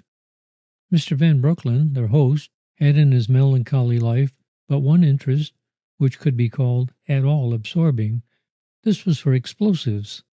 As a consequence, much of the talk at the dinner table had been on Mr. Spielhagen's discovery and the possible changes it might introduce into this special industry. As these, worked out from a formula kept secret from the trade, could not but affect greatly Mr. Cornell's interests, she found herself listening intently when Mr. Van Brooklyn, with an apology for his interference, ventured to remark that if Mr. Spielhagen had made a valuable discovery in this line, so had he, and one which he had substantiated by many experiments. It was not a remarkable one, such as Mr. Spielhagen's was, but in his work upon the same, and in the test which he had been led to make, he had discovered certain instances he would gladly name, which demanded exceptional procedure to be successful. If Mr. Spielhagen's method did not allow for these exceptions, or make suitable provision for them, then Mr. Spielhagen's method would fail more times than it would succeed. Did it so allow, and so provide, it would relieve him greatly to learn that it did. The answer came quickly. Yes, it did. But later, and after some further conversation, Mr. Spielhagen's confidence seemed to wane, and before they left the dinner table, he openly declared his intention of looking over his manuscript again that very night, in order to be sure that the formula therein contained duly covered all the exceptions mentioned by Mr. Van Brooklyn. If Mr. Cornell's countenance showed any change at this moment, she for one had not noticed it, but the bitterness with which he remarked upon the other's good fortune in having discovered this formula, of whose entire success he had no doubt, was apparent to everybody, and naturally gave point to the circumstances which a short time afterward associated him with the disappearance of the same. The ladies, there were 2 others beside herself, having withdrawn in a body to the music room, the gentlemen all proceeded to the library to smoke. Here conversation, loosed from the one topic which had hitherto engrossed it, was proceeding briskly, when Mr. Spielhagen, with a nervous gesture, impulsively looked about him and said, "I cannot rest until I have run through my thesis again. Where can I find a quiet spot? I won't be long. I read very rapidly." It was for Mr. Van Broecklyn to answer, but no word coming from him. Every eye turned his way, only to find him sunk in one of those fits of abstraction so well known to his friends, and from which no one who has this strange man's peace of mind at heart ever presumes to rouse him. What was to be done? These moods of their singular host sometimes lasted half an hour, and Mr. Spielhagen had not the appearance of a man of patience. Indeed, he presently gave proof of the great uneasiness he was labouring under, for noticing a door standing ajar on the other side of the room, he remarked to those around him, "A den, and lighted. Do you see any objection to my shutting myself in there for a few minutes?" No one venturing to reply, he rose, and giving a slight push to the door, disclosed a small room exquisitely panelled and brightly lighted, but without one article of furniture in it, not even a chair. "The very place," quoth Mr. Spielhagen, and lifting a light cane-bottomed chair from the many standing about, he carried it inside and shut the door behind him. Several minutes passed, during which the man who had served at table entered with a tray on which were several small glasses, evidently containing some choice liqueur. Finding his master fixed in one of his strange moods, he set the tray down, and pointing to one of the glasses, said, "That is for Mr. Van Broecklyn. It contains his usual quieting power," and urging the gentlemen to help themselves, he quietly left the room. Mr. Upjohn lifted the glass nearest him, and Mr. Cornell seemed about to do the same, when he suddenly reached forward, and catching one up farther off, started for the room in which Mr. Spielhagen had so deliberately secluded himself. Why he did all this, why, above all things, he should reach across the tray for a glass instead of taking the one under his hand, he can no more explain than why he has followed many another unhappy impulse. Nor did he understand the nervous start given by Mr. Spielhagen at his entrance, or the stare with which the gentleman took the glass from his hand and mechanically drank its contents, till he saw how his hand had stretched itself across the sheet of paper he was reading, in an open attempt to hide the lines visible between his fingers. Then indeed the intruder flushed and withdrew in great embarrassment, fully conscious of his indiscretion, but not deeply disturbed, till Mr. Van Broecklyn, suddenly arousing and glancing down at the tray placed very near his hand, remarked in some surprise, "Dobbs seems to have forgotten me." Then indeed the unfortunate Mr. Cornell realized what he had done. It was the glass intended for his host which he had caught up and carried into the other room. The glass which he had been told contained a drug. Of what folly he had been guilty, and how tame would be any effort at excuse. Attempting none, he rose, and with a hurried glance at Mr. Upjohn, who flushed in sympathy at his distress, he crossed to the door he had so lately closed upon Mr. Spielhagen, but feeling his shoulder touched as his hand pressed the knob, he turned to meet the eye of Mr. Van Broecklyn fixed upon him, with an expression which utterly confounded him. "Where are you going?" that gentleman asked. The questioning tone, the severe look, expressive at once of displeasure and astonishment, were most disconcerting, but Mr. Cornell managed to stammer forth, "Mr. Spielhagen is in here consulting his thesis.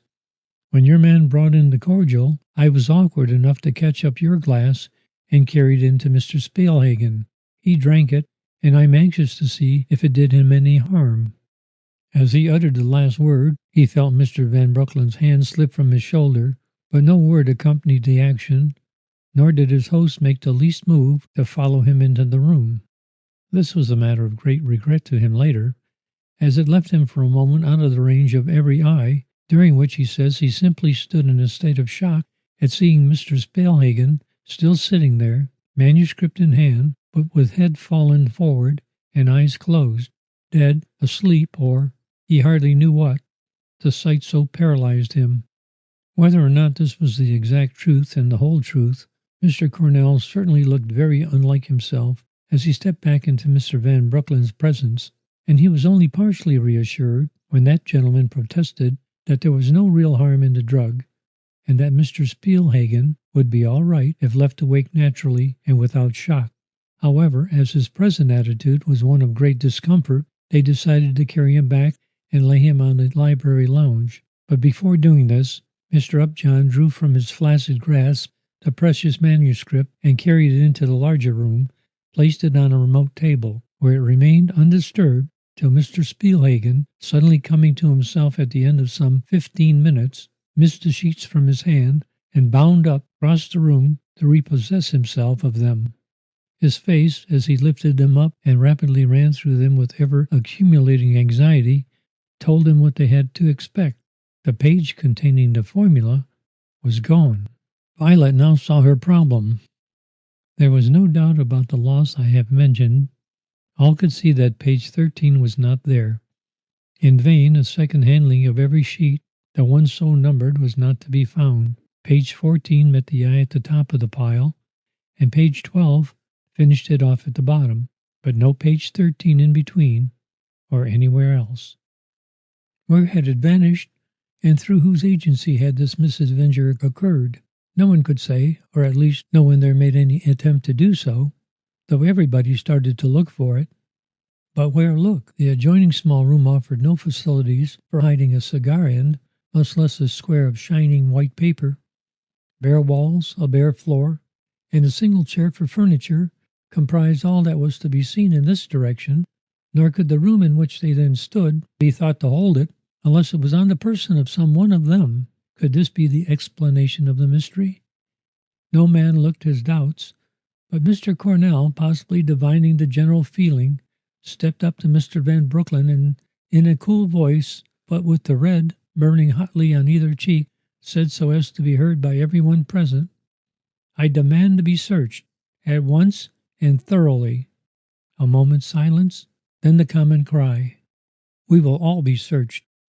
"Is Mr. Spielhagen sure that the missing page was with the others when he sat down in the adjoining room to read his thesis?" asked the perturbed host. "Very sure," came the emphatic reply. "Indeed, I was just going through the formula itself when I fell asleep." "Are you ready to assert this?" "I am ready to swear it." Mr. Cornell repeated his request. "I demand that you make a thorough search of my person. I must be cleared, and instantly, of every suspicion," he gravely asserted, "or how can I marry Miss Digby tomorrow?" After that there was no further hesitation. One and all subjected themselves to the ordeal suggested, even Mr. Spielhagen. But this effort was as futile as the rest. The lost page was not found. What were they to think? What were they to do? There seemed to be nothing left to do, and yet some further attempt must be made towards the recovery of this important formula. Mr. Cornell's marriage and Mr. Spielhagen's business success both depended upon its being in the latter's hands before 6 in the morning, when he was engaged to hand it over again to a certain manufacturer sailing for Europe on an early steamer. 5 hours. Had Mr. Van Broeklen a suggestion to offer? No, he was as much at sea as the rest. Simultaneously, look crossed look. Blankness was on every face. "Let us call the ladies," suggested one. It was done, and however great the tension had been before, it was even greater when Miss Digby stepped upon the scene. But she was not a woman to be shaken from her poise, even by a crisis of this importance. When the dilemma had been presented to her, and the full situation grasped, she looked first at Mr. Cornell, and then at Mr. Spielhagen, and quietly said, "There is but one explanation possible in this matter. Mr. Spielhagen will excuse me, but he is evidently mistaken in thinking he saw the lost page among the rest. The condition into which he was thrown by the unaccustomed drug he had drank made him liable to hallucinations. I have not the least doubt he thought he had been studying the formula at the time he dropped off to sleep. I have every confidence in the gentleman's candor, but so have I in that of Mr. Cornell," she supplemented with a smile. An exclamation from Mr. Van Broeklen, and a subdued murmur from all, But Mr. Spielhagen testified to the effect of this suggestion, and there is no saying what might have been the result if Mr. Cornell had not hurriedly put in this extraordinary and most unexpected protest. "Miss Digby has my gratitude," said he, "for a confidence which I hope to prove to be deserved. But I must say this for Mr. Spielhagen. He was correct in stating that he was engaged in looking over his formula when I stepped into his presence with the glass of cordial. If you were not in a position to see the hurried way in which his hand instinctively spread itself over the page he was reading, I was. And if that does not seem conclusive to you, then I feel bound to state that in unconsciously following this movement of his, I plainly saw the number written on the top of the page, and that number was 13. A loud exclamation, this time from Spielhagen himself, announced his gratitude and corresponding change of attitude toward the speaker. "Wherever that damn page has gone," he protested, advancing towards Cornell with outstretched hand, "you have nothing to do with its disappearance." Instantly all constraint fled, and every countenance took on a relieved expression, but the problem remained. Suddenly those very words passed someone's lips, and with their utterance Mr. Upjohn remembered that at an extraordinary crisis in his own life he had been helped in an equally difficult problem settled by a little lady secretly attached to a private detective agency. If she could only be found and hurried here before morning, all might yet be well. He would make the effort. Such wild schemes sometimes work. He telephoned to the office and... Was there anything else Miss Strange would like to know? Miss Strange, thus appealed to, asked where the gentlemen were now. She was told they were still all together in the library. The ladies had been sent home. "Then let us go to them," said Violet, hiding under a smile her great fear that here was an affair which might easily spell for her that dismal word, failure. So great was that fear that under all ordinary circumstances she would have had no thought for anything else in the short interim between this stating of the problem and her speedy entrance among the persons involved. But the circumstances of this case were so far from ordinary, or rather, let me put it this way, the setting of the case was so extraordinary that she scarcely thought of the problem before her.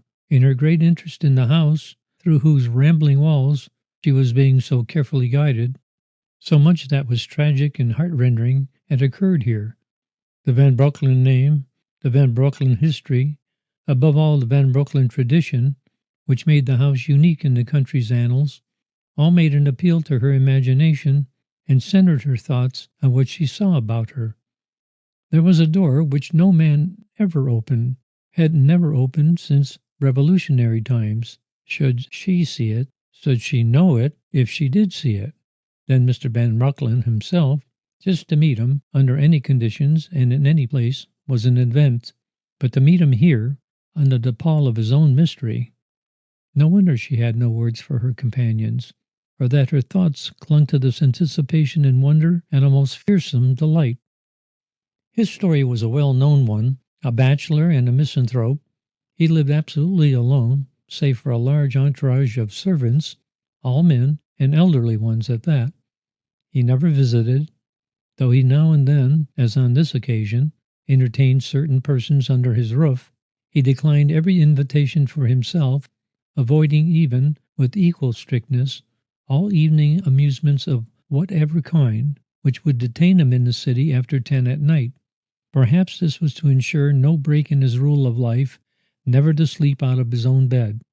Though he was a man well over 50, he had not spent, according to his own statement, but 2 nights out of his own bed since his return from Europe in early boyhood, and those were in obedience to a judicial summons which took him to Boston.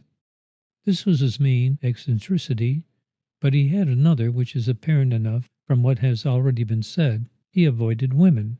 If thrown in with them during his short visits into town, he was invariably polite and at all times companionable. But he never sought them out, nor had gossip, contrary to its usual habit, ever linked his name with one of the sex. Yet he was a man of more than ordinary attraction. His features were fine and his figure impressive. He might have been the signature of all eyes had he chosen to enter crowded drawing rooms, or even to frequent public assemblages. But having turned his back upon everything of the kind in his youth, he had found it impossible to alter his habits with advancing years, nor was he now expected to. The position he had taken was respected. Leonard Van Brocklin was no longer criticized. Was there any explanation for this strangely self-centered life? Those who knew him best seemed to think so. In the first place, he had sprung from an unfortunate stock. Events of an unusual and tragic nature had marked the family of both parents, nor had his parents themselves been exempt from this seeming fatality. Antagonistic in taste and temperament, they had dragged on an unhappy existence in the old home till both natures rebelled, and a separation ensued, which not only disunited their lives, but sent them to opposite sides of the globe, never to return again. At least that was the inference drawn from the peculiar circumstances attending the event. On the morning of one never-to-be-forgotten day, John Van Brocklin, the grandfather of the present representative of the family, found the following note from his son lying on the library table. Father, life in this house, or any house with her, is no longer endurable. One of us must go. The mother should not be separated from her child. Therefore, it is I whom you will never see again. Forget me, but be considerate of her and the boy. William. 6 hours later, another note was found, this time from the wife. Father, tied to a rotting corpse, what does one do? Lop off one's arm if necessary to rid one of the contact. As all love between your son and myself is dead, I can no longer live within the sound of his voice. And this is his home. He is the one to remain in it. May our child reap the benefit of his mother's loss and his father's affection. Rhoda. Both were gone, and gone forever. Simultaneous in their departure, they preserved each his own silence, and sent no word back. If the one went east and the other west, they may have met on the other side of the globe, but never again in the home which sheltered their boy. For him, and for his grandfather, they had sunk from sight in the great sea of humanity, leaving them stranded on an isolated and mournful shore. The grandfather steeled himself to the double loss for the child's sake, but the boy of 11 succumbed. Few of the world's great sufferers, of whatever age or condition, have mourned as this child mourned, or shown the effects of his grief so deeply or so long. Not till he had passed his majority did the line, carved in one day in his baby forehead, lose any of its intensity, and there are those who declare that even later than that, the midnight stillness of the house was disturbed from time to time by his muffled shriek of "Mother! Mother!" sending the servants from the house, and adding one more horror to the many which clung about this accursed mansion. Of this cry Violet had heard, and it was at that and the door, but I have already told you about the door, which she was still looking for, when her two companions suddenly halted, and she found herself on the threshold of the library in full view of Mr. Van Brocklin and his two guests. Slight and fairy-like in figure, with an air of modest reserve more in keeping with her youth and dainty dimpling beauty than with her errand, her appearance produced an astonishment which none of the gentlemen were able to disguise. This, the clever detective, with a genius for social problems and odd elusive cases? This darling of the ballroom in satin and pearls? Mr. Spielhagen glanced at Mr. Carroll, and Mr. Carroll at Mr. Spielhagen, and both at Mr. Upjohn, in very evident distrust. As for Violet, she had only eyes for Mr. Van Brocklin, who stood before her in a surprise equal to that of the others, but with more restraint in its expression. She was not disappointed in him. She had expected to see a man reserved almost to the point of austerity, and she found his first look even more awe-compelling than her imagination had pictured, so much so, indeed, that her resolution faltered, and she took a quick step backward, which seeing, she smiled, and her heart and hopes grew warm again. That he could smile, and smile with absolute sweetness, was her great comfort when later, but I am introducing you too hurriedly to the catastrophe. There is much to be told first. I pass over the preliminaries and come at once to the moment when Violet, having listened to a repetition of the full facts, stood with downcast eyes before these gentlemen, complaining in some alarm to herself. They expect me to tell them now, and without further search or parley, just where this missing page is. I shall have to balk at that expectation without losing their confidence. But how? Summoning up her courage and meeting each inquiring eye with a look which seemed to carry a different message to each, she remarked very quietly, "This is not a matter to guess at. I must have time, and I must look a little deeper into the facts just given me. I presume that the table I see over there is the one upon which Mr. Upjohn laid the manuscript during Mr. Spielhagen's unconsciousness." All nodded. "Is it, the table, in the same condition it was then? Has nothing been taken from it, except the manuscript?" "Nothing." "Then the missing page is not there," she smiled, pointing to its bare top. A pause, during which she stood with her gaze fixed on the floor before her. She was thinking, and thinking hard. Suddenly she came to a decision. Addressing Mr. Upjohn, she asked if he were quite sure that in taking the manuscript from Mr. Spielhagen's hand, he had neither disarranged nor dropped one of its pages. The answer was unequivocal. Then she declared, with quiet assurance and a steady meeting with her own of every eye, as the 13th page was not found among the others when they were taken from this table, nor on the persons of either Mr. Carroll or Mr. Spielhagen, it is still in that inner room. "Impossible," came from every lip, each in a different tone. "That room is absolutely empty." "May I have a look at its emptiness?" she asked, with a naive glance at Mr. Van Brocklin. "There is positively nothing in the room but the chair Mr. Spielhagen sat on," objected that gentleman with a noticeable air of reluctance. "Still, may I not have a look at it?" she persisted, with that disarming smile she kept for great occasions. Mr. Van Brocklin bowed. He could not refuse a request so urged, but his step was slow, and his manner next to ungracious, as he led the way to the door of the adjoining room and threw it open. Just what she had been told to expect: bare walls and floors and an empty chair. Yet she did not instantly withdraw, but stood silently contemplating the panelled wainscoting surrounding her, as though she suspected it of containing some secret hiding place not apparent to the eye. Mr. Van Brocklin, noting this, hastened to say, "The walls are sound, Miss Strange. They contain no hidden cupboards." "And that door?" she asked, pointing to a portion of the wainscoting so exactly like the rest that only the most experienced eye could detect a line of deeper color which marked an opening. For an instant Mr. Van Brocklin stood rigid.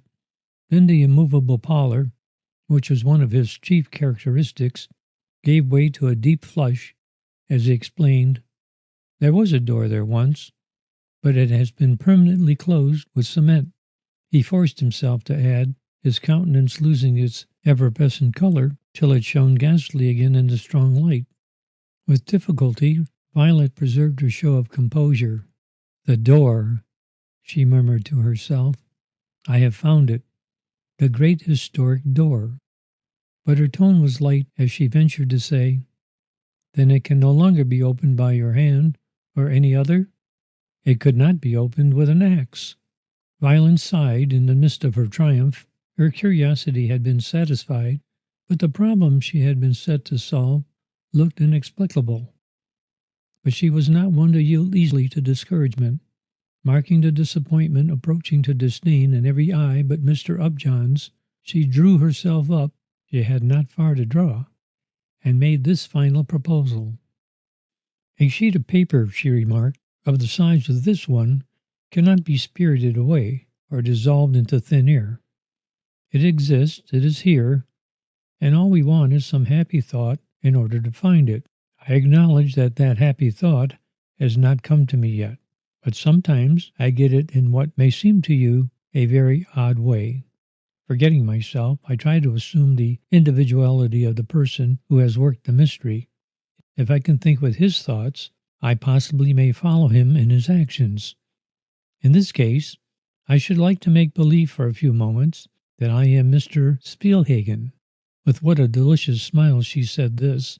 I should like to hold his thesis in my hand and be interrupted in my reading by Mr. Cornell offering his glass of cordial. Then I should like to nod and slip off mentally into a deep sleep. Possibly in that sleep the dream may come which will clarify the whole situation. Will you humor me so far? A ridiculous concession, but finally she had her way. The farce was enacted, and they left her as she had requested them to do, alone in her dreams in the small room. Suddenly they heard her cry out, and in another moment she appeared before them, the picture of excitement.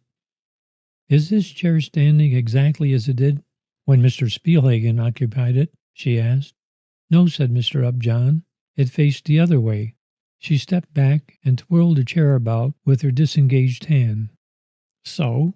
Mr. Upjohn and Mr. Spielhagen both nodded. So did the others when she glanced at them. With a sign of ill-concealed satisfaction, she drew her attention to herself, then eagerly cried, "Gentlemen, look here." Seating herself, she allowed her whole body to relax till she presented the picture of one calmly asleep. Then, as they continued to gaze at her with fascinated eyes, not knowing what to expect, they saw something white escape from her lap and slide across the floor till it touched and was stayed by the wainscot. It was the top page of the manuscript she held, and as some inkling of the truth reached their astonished minds, she sprang impetuously to her feet and pointed to the fallen sheet, cried, "Do you understand now? Look where it lies, and then look here." She had bounded toward the wall, and was now on her knees, pointing to the bottom of the wainscot, just a few inches to the left of the fallen page. "A crack," she cried, "under what was once the door. It's a very thin one, hardly perceptible to the eye, but see." Here she laid her finger on the fallen paper, and drawing it towards her, pushed it carefully against the lower edge of the wainscot. Half of it at once disappeared. "I could easily slip it all through," she assured them, withdrawing the sheet and leaping to her feet in triumph. "You know now where the missing page lies, Mr. Spielhagen. All that remains is for Mr. Van Brocklin to get it for you." The cries of mingled astonishment and relief which greeted this simple elucidation of the mystery were broken by a curiously choked and almost unintelligible cry. It came from the man thus appealed to, who, unnoticed by them all, had started at her first word and gradually, as action followed action, withdrawn himself till he now stood alone and in an attitude almost of defiance behind the large table in the center of the library. "I am sorry," he began, with a brusqueness which gradually toned down into a forced urbanity as he beheld every eye fixed upon him in amazement, "that circumstances forbid my being of assistance to you in this unfortunate matter. If the paper lies where you say, and I see no other explanation of its loss, I am afraid it will have to remain there for this night at least. The cement in which that door is embedded is thick as any wall. It would take men with pickaxes, possibly with dynamite, to make a breach there wide enough for anyone to reach in, and we are far from any such help." In the midst of the consternation caused by these words, the clock on the mantel behind his back rang out the hour. It was but a double stroke, but that meant 2 hours after midnight, and had the effect of a knell in the hearts of those most interested. "But I am expected to give that formula into the hands of our manager before 6 o'clock in the morning. The steamer sails at 1/4 after. Can't you reproduce a copy of it from memory?" someone asked, "and insert it in its proper place among the pages you hold there?" The paper would not be the same. That would lead to questions, and the truth would come out. As the chief value of the process contained in that formula lies in its secrecy, no explanation I could give would relieve me from the suspicions which an acknowledgment of the existence of a third copy, however well hidden, would entail. I should lose my great opportunity. Mr. Cornell's state of mind can be imagined. In an access of mingled regret and despair, he cast a glance at Violet, who, with a nod of understanding, left the little room, in which they still stood, and approached Mr. Van Broecklyn. Lifting up her head, for he was very tall, and instinctively rising on her toes, the nearer to reach his ear, she asked in a cautious whisper, "Is there no other way of reaching that place?" She acknowledged afterwards that for a moment her heart stood still from fear. Such a change took place in his face, though she says he did not move a muscle. Just then, when she was expecting from him some harsh or forbidding word, he wheeled abruptly away from her, and crossing to a window at his side, lifted a shade and looked out. When he returned, he was his usual self so far as she could see. "There is a way," he now confided to her in a tone as low as her own, "but it can only be taken by a child." "Not by me?" she asked, smiling down at her own childish proportions.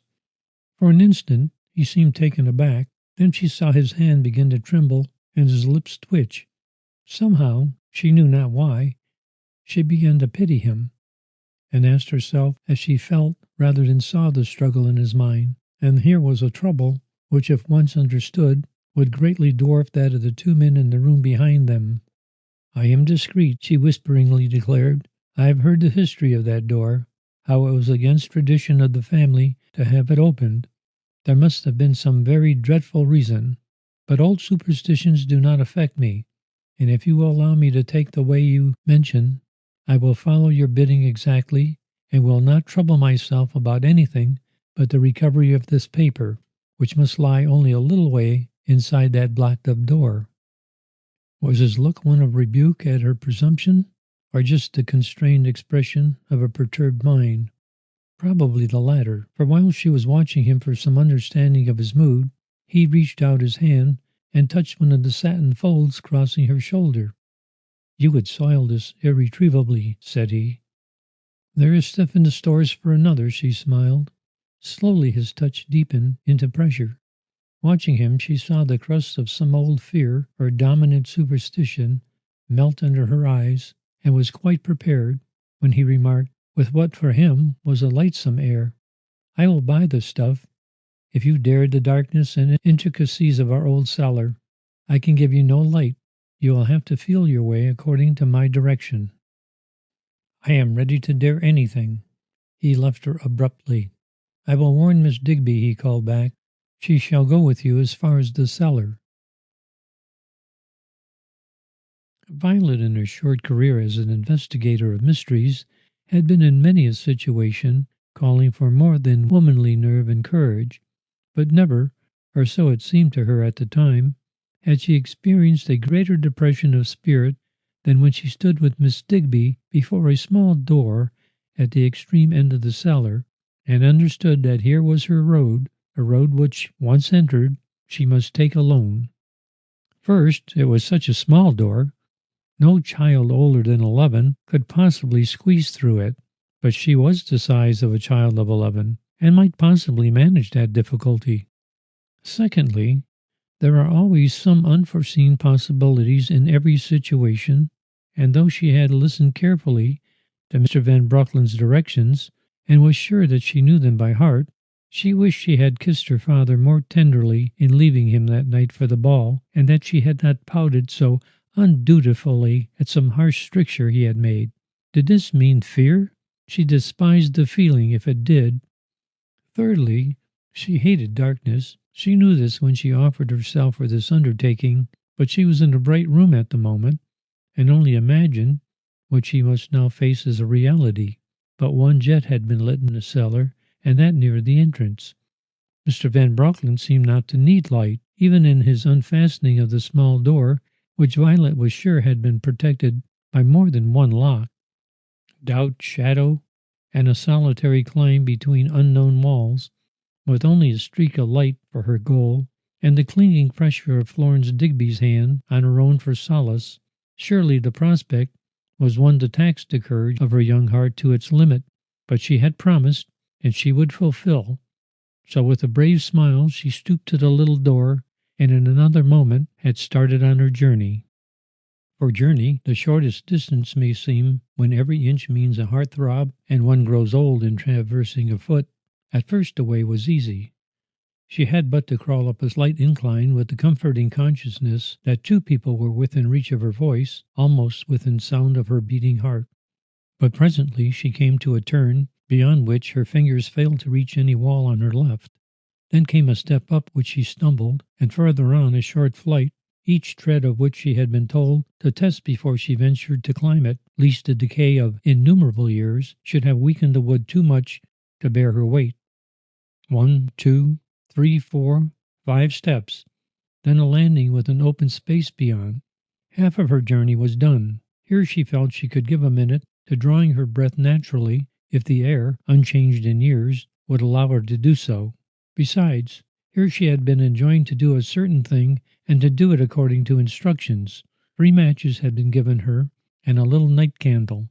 Denied all light up to now, it was at this point she was to light her candle and place it on the floor so that in returning she could not miss the staircase and get a fall.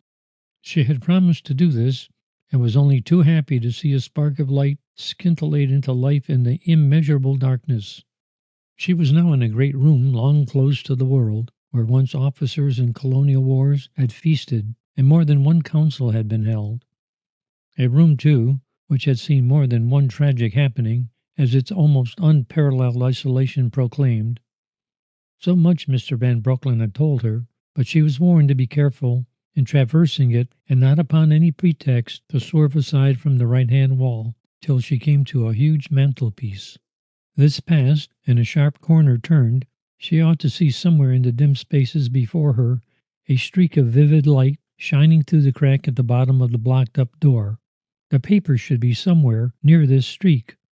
All simple, all easy of accomplishment, if only that streak of light were all she was likely to see or think of.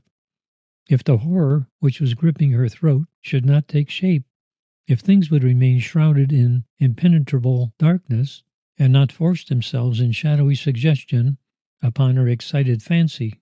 But the blackness of the passageway through which she had just struggled was not to be found here. Whether it was the effect of that small flame flickering at the top of the staircase behind her, or of some change in her own powers of seeing, surely there was a difference in her present outlook. Tall shapes were becoming visible. The air was no longer blank. She could see. Then suddenly she saw why. In the wall, high up on her right, was a window. It was small and all but invisible, being covered on the outside with vines, and on the inside with the cobwebs of a century. But some small gleams from the starlight night came through, making phantasms out of ordinary things, which unseen were horrible enough, and half seen choked her heart with terror. "I cannot bear it," she whispered to herself, even while creeping forward, her hand upon the wall. "I will close my eyes," was her next thought. "I will make my own darkness," and with a spasmodic forcing of her lids together, she continued to creep on, passing the mantelpiece, where she knocked against something which fell with an awful clatter. This sound, followed as it was by that of smothered voices from the excited group awaiting the result of her experiment from behind the impenetrable wall she should be nearing now, if she had followed her instructions aright, freed her instantly from her fancies, and opening her eyes once more, she cast a look ahead, and to her delight saw but a few steps away the thin streak of bright light which marked the end of her journey. It took her but a moment after that to find the missing page, and picking it up in haste from the dusty floor, she turned herself quickly about and joyfully began to retrace her steps. Why, then, was it that in the course of a few minutes more, her voice suddenly broke into a wild, unearthly shriek, which, ringing with terror, burst the bounds of that dungeon-like room, and sank a barbed shaft into the breast of those awaiting the result of her doubtful adventure at either end of this dread no-thoroughfare? What had happened? If they had thought to look out, they would have seen that the moon, held in check by a bank of cloud occupying half the heavens, had suddenly burst its bounds, and was sending long bars of revealing light into every uncurtained window. Florence Digby, in her short and sheltered life, had possibly never known any very great or deep emotion, but she touched the bottom of extreme terror at that moment, as with her ears still thrilling with Violet's piercing cry, she turned to look at Mr. Van Brocklin. and beheld the instantaneous wreck it had made of this seemingly strong man. Not till he came to lie in his coffin would he show a more ghastly countenance, and trembling herself almost to the point of falling, she caught him by the arm and sought to read in his face what had happened. Something disastrous, she was sure, something which he had feared and was partially prepared for, yet which in happening had crushed him.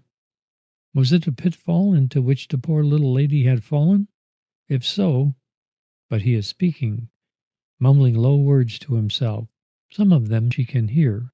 He is reproaching himself, repeating over and over that he should never have taken such a chance, that he should have remembered her youth, the weakness of a young girl's nerve. He had been mad, and now. With the repetition of this word, his murmuring ceased. All his energies were now absorbed in listening at the low door, separating him from what was agonizing to know.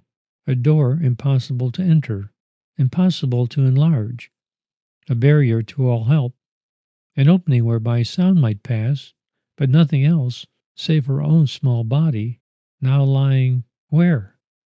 Is she hurt? Faltered Florence, stooping herself to listen. Can you hear anything? Anything? For an instant he did not answer. Every faculty was absorbed in the one sense, then slowly, in gasps, he began to mutter, I think I hear something. Her step. No step. All as quiet as death. Not a sound, not a breath. She has fainted. Oh God, why this calamity on top of all? He had sprung to his feet at the utterance of this invocation, but next moment was down on his knees again, listening. Never was silence more profound. They were hearkening for murmurs from a tomb. Florence began to sense the full horror of it all, and was swaying helplessly when Mr. Van Broecklyn impulsively lifted his hand in an admonitory hush. And through the daze of her faculties, a small, far sound began to make itself heard, growing louder as she waited, then becoming faint again, then altogether ceasing, only to renew itself once more, till it resolved into an approaching step, faltering in its course, but coming ever nearer and nearer. She's safe. She's not hurt, sprang from Florence's lips in an inexpressible relief, and expecting Mr. Van Broecklyn to show an equal joy, she turned toward him with the cheerful cry, Now, if she has been so fortunate as to find that missing page, we shall all be repaid for our fright. A movement on his part, a shifting of position, which brought him finally to his feet, but he gave no other proof of having heard her, or did his countenance mirror her relief. It is as if he dreaded, instead of hailed, her return, was Florence's inward comment, as she watched him involuntarily recoil at each fresh token of violence advance. Yet because this seemed so very unnatural, she persisted in her efforts to lighten the situation, and when he made no attempt to encourage Violet in her approach, she herself stooped and called out a cheerful welcome which must have rung sweetly in the poor little detective's ears. A sorry sight was Violet, when, helped by Florence, she finally crawled into view through the narrow opening and stood once again on the cellar floor. Pale, trembling, and soiled with the dust of years, she presented a helpless figure enough till the joy in Florence's face recalled some of her spirit, and glancing down at her hand, in which a sheet of paper was visible, she asked for Mr. Spielhagen. I've got the formula, she said. If you will bring him, I will hand it over to him here. Not a word of her adventure, nor so much as one glance at Mr. Van Broecklyn, standing far back in the shadows. Nor was she more communicative when, the formula restored, and everything made right with Mr. Spielhagen, they all came together again in the library for a final word. I was frightened by the silence and the darkness, and so cried out, she explained in answer to their questions. Anyone would have done so who found himself alone in so musty a place, she added, with an attempt at lightsomeness which deepened the pallor on Mr. Van Broecklyn's cheek, already sufficiently noticeable to have been remarked upon by more than one. No ghosts? Laughed Mr. Cornell. too happy in the return of his hopes to be fully sensible of the feelings of those about him. No whispers from impalpable lips or touches from spectre hands. Nothing to explain the mystery of that room so long shut up that even Mr. Van Brocklin declares himself ignorant of its secret.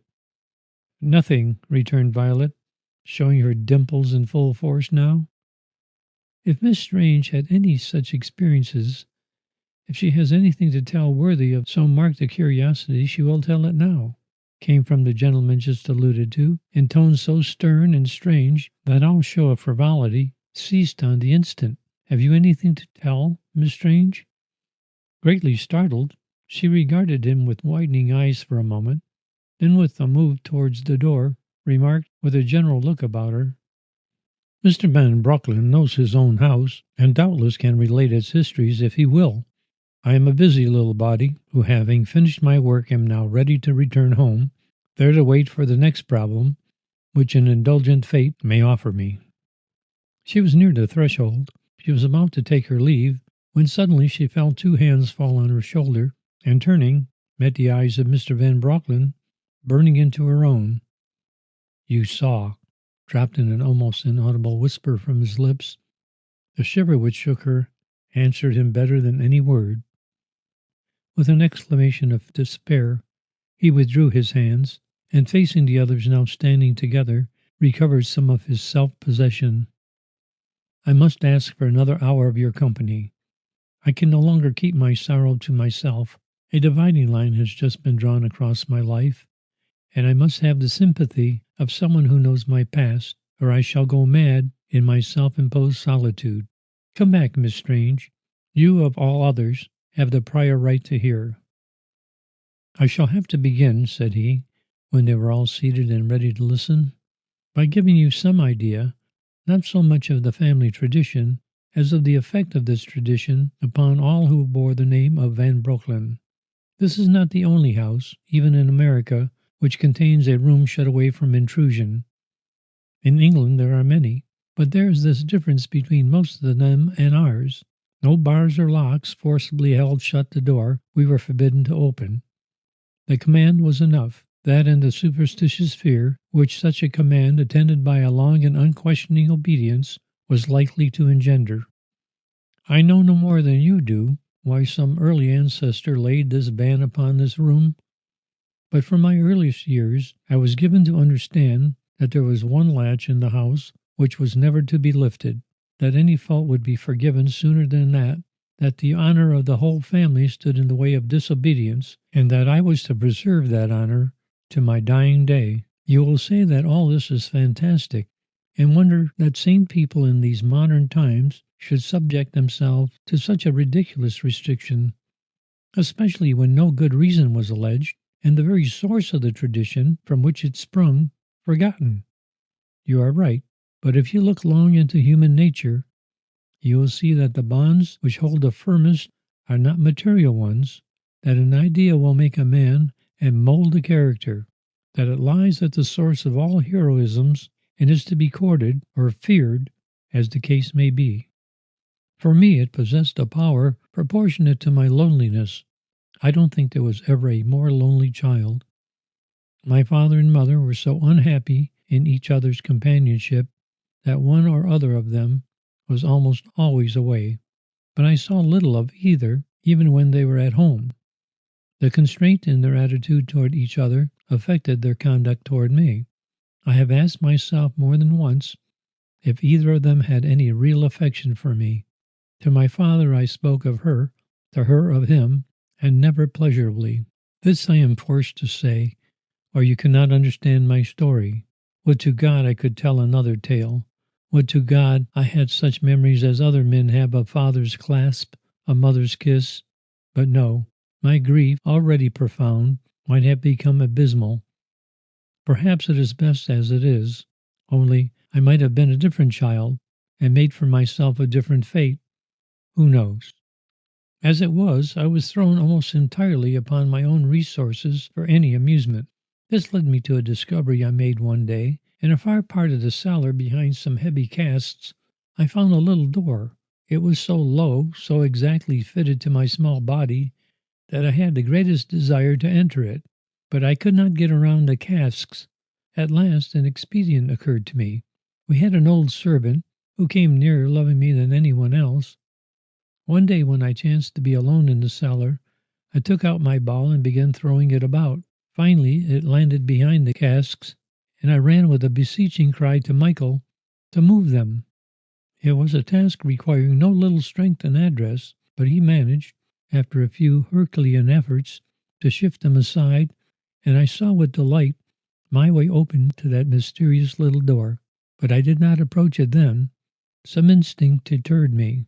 But when the opportunity came for me to venture there alone, I did so, in the most adventurous spirit, and began my operations by sliding behind the casks and testing the handle of the little door. It turned, and after a pull or two, the door yielded. With my heart in my mouth, I stooped and peered in. I could see nothing, a black hole and nothing more. This caused me a moment's hesitation. I was afraid of the dark, had always been, but curiosity and the spirit of adventure triumphed, saying to myself that I was Robinson Crusoe exploring the cave. I crawled in, only to find that I had gained nothing. It was as dark inside as it had looked to be from without. There was no fun in this, so I crawled back, and when I tried the experiment again, it was with a bit of candle in my hand and a surreptitious match or two. What I saw when with a very trembling little hand I had lighted one of the matches would have been disappointing to most boys, but not to me. The litter and old boards I saw in odd corners about me were full of possibilities, while in the dimness beyond I seemed to perceive a sort of staircase which might lead. I do not think I made any attempt to answer that question, even in my own mind, but when, after some hesitation and a sense of great daring, I finally crept up those steps, I remember very well my sensation at finding myself in front of a narrow closed door. It suggested too vividly the one in grandfather's little room, the door into wainscot, which we were never to open. I had my first real trembling fit here, and at once fascinated and repelled by this obstruction, I stumbled and lost my candle, which, going out in the fall, left me in total darkness and a very frightened state of mind. For my imagination, which had been greatly stirred by my own vague thoughts of the forbidden room, immediately began to people the space about me with ghoulish figures. How should I escape them? How ever reach my little room again, undetected and in safety? But these terrors, deep as they were nothing to the real fright which seized me when the darkness finally braved and the way found back into the bright, wide-open halls of the house. I became conscious of having dropped something besides the candle. My matchbox was gone.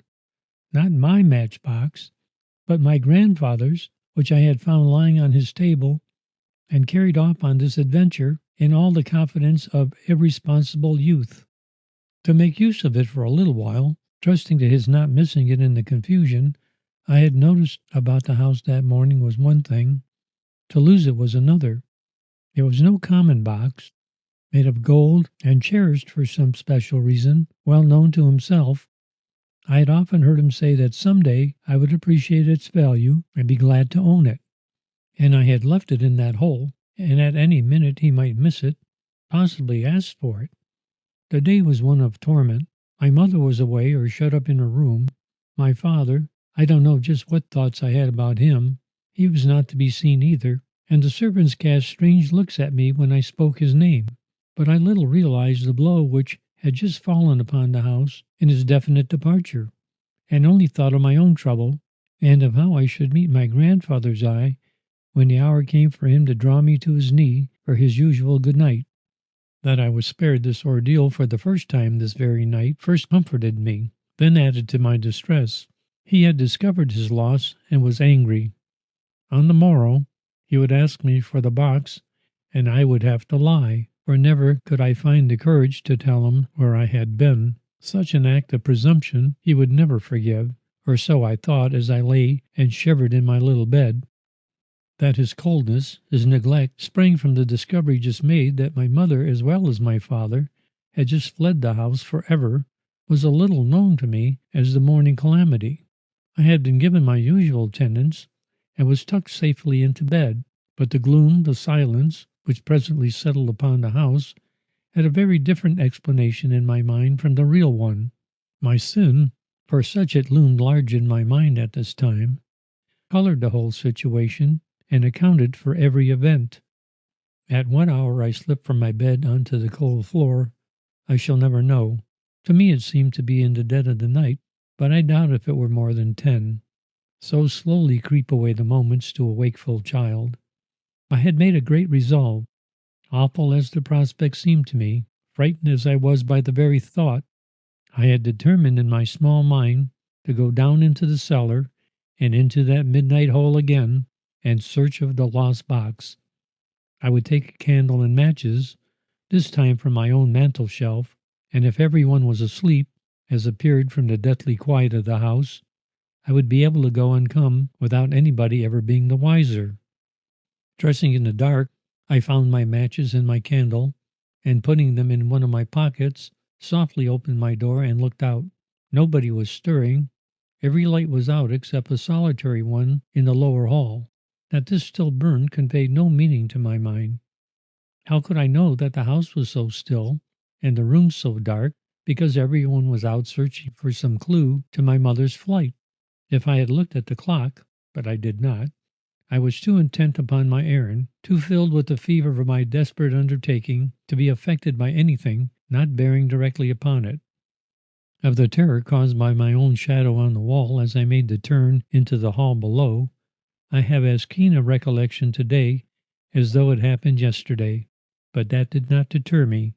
Nothing deterred me, till safe in the cellar, I crouched down behind the cask to get my breath again before entering the hole beyond.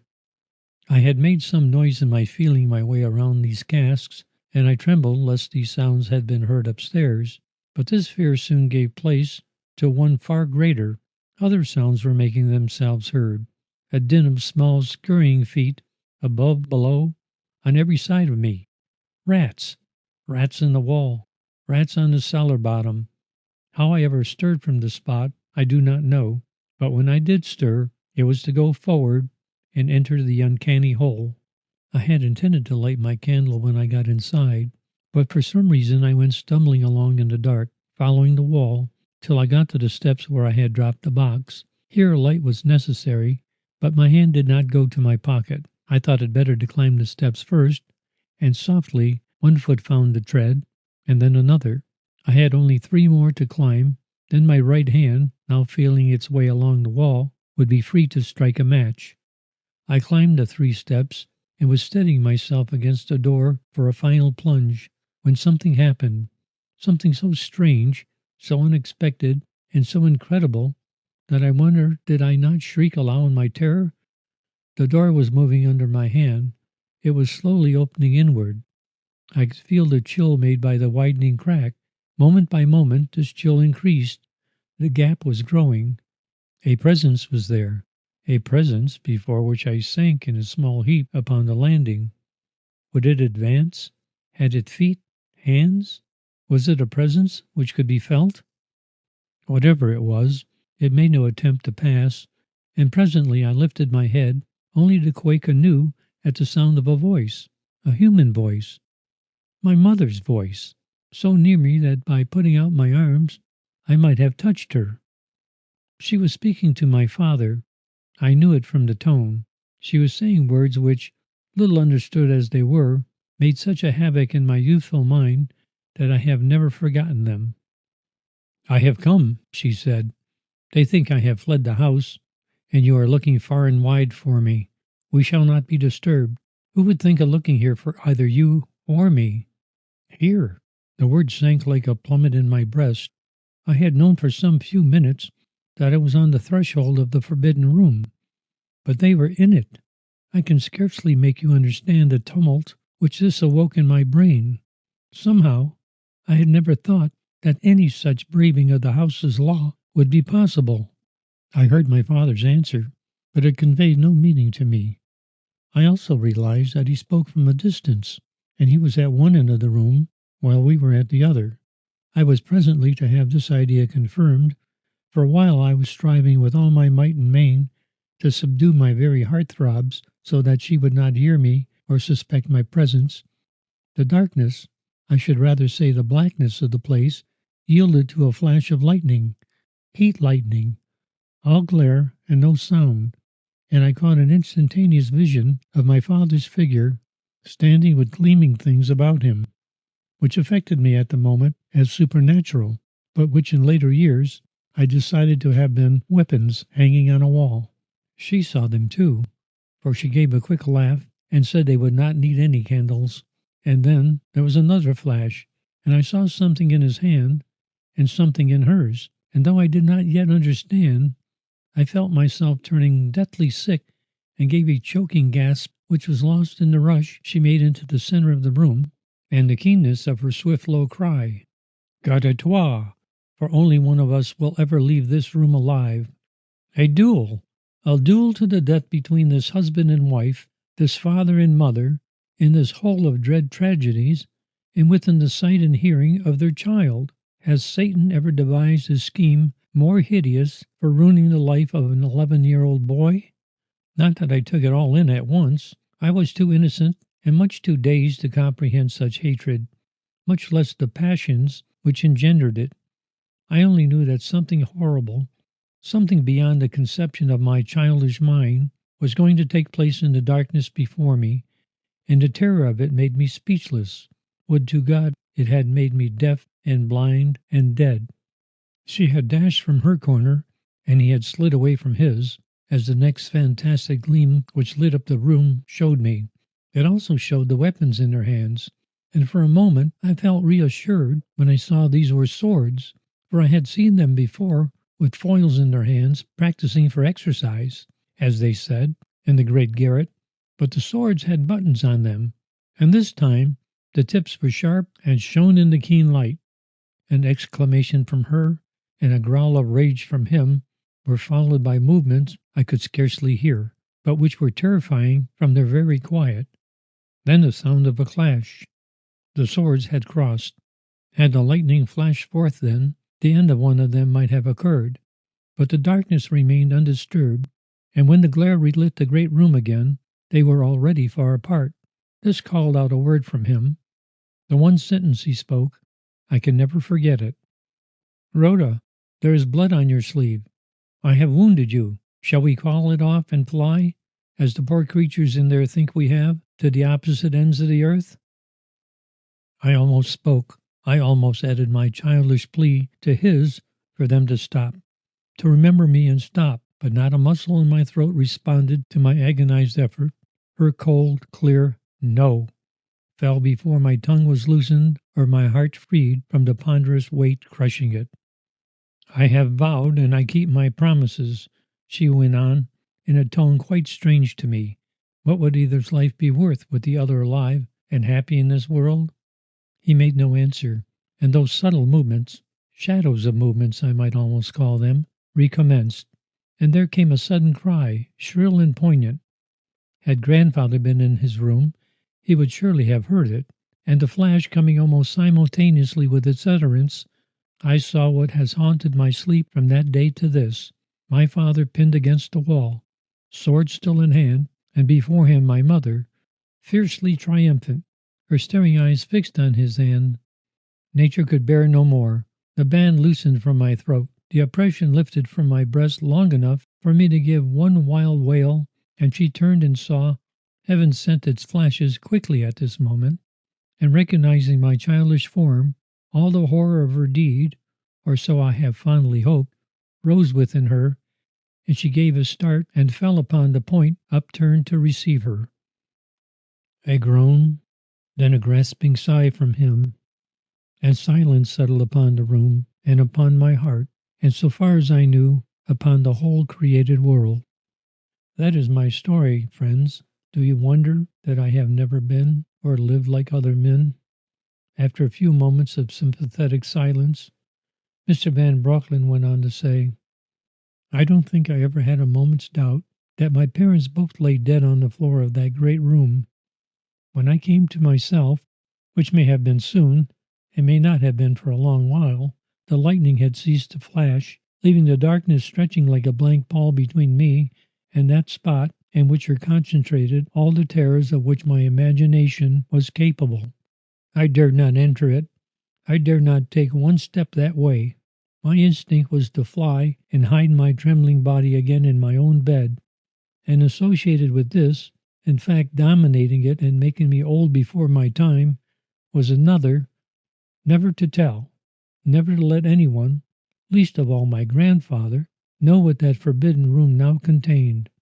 I felt in an irresistible sort of way that my father's and mother's honor was at stake. Besides, terror held me back. I felt that I should die if I spoke. Childhood has such terrors and such heroisms. Silence often covers in such abysses of thought and feeling which astonish us in later years. There is no suffering like a child's, terrified by a secret it dare not, for some reason, disclose. Events aided me, when in desperation to see once more the light and all the things which linked me to life, my little bed, the toys on the window-sill, my squirrel in its cage, I forced myself to retraverse the empty house, expecting at every turn to hear my father's voice or come upon the image of my mother. Yes, such was the confusion of my mind, though I knew well enough even then that they were dead and that I should never hear the one or see the other. I was so benumbed with the cold in my half-dressed condition that I woke in a fever next morning after a terrible dream which forced from my lips the cry of "Mother! Mother!" Only that. I was cautious even in delirium. This delirium and my flushed cheeks and shining eyes led them to be very careful to me. I was told that my mother was away from home, and when after 2 days of search they were quite sure that all efforts to find either her or my father were likely to prove fruitless, that she had gone to Europe, where we would follow her as soon as I was well. This promise, offering as it did a prospect of immediate release from the terrors which were consuming me, had an extraordinary effect upon me. I got up out of bed, saying that I was well now and ready to start on the instant. The doctor, finding my pulse equable and my whole condition wonderfully improved, and attributing it, as was natural, to my hope of soon joining my mother, advised my whim to be humored, and this hope kept active till travel and intercourse with children should give me strength and prepare me for the bitter truth ultimately awaiting me. They listened to him, and in 24 hours our preparations were made. We saw the house closed. With what emotion surging in one small breast, I leave you to imagine. And then started on our long tour. For 5 years we wandered over the continent of Europe, my grandfather finding distraction, as well as myself, in foreign scenes and associations. But return was inevitable. What I suffered on re-entering this house, God and my sleepless pillow alone know. Had any discovery been made in our absence? Or would it be made now that renovation and repairs of all kinds were necessary? Time finally answered me. My secret was safe and likely to continue so, and this fact once settled, life became endurable, if not cheerful. Since then, I have spent only 2 nights out of this house, and they were unavoidable. When my grandfather died, I had the wainscot door cemented in. It was done from this side, and the cement painted to match the wood. No one opened the door, nor have I ever crossed its threshold. Sometimes I think I have been foolish, and sometimes I know that I have been very wise. My reason has stood firm. How do I know that it would have done so if I had subjected myself to the possible discovery that one or both of them might have been saved, if I had disclosed instead of concealed my adventure? A pause, during which white horror had shown on every face. Then, with a final glance at Violet, he said, "What sequel do you see to this story, Miss Strange? I can tell the past. I leave you to picture the future."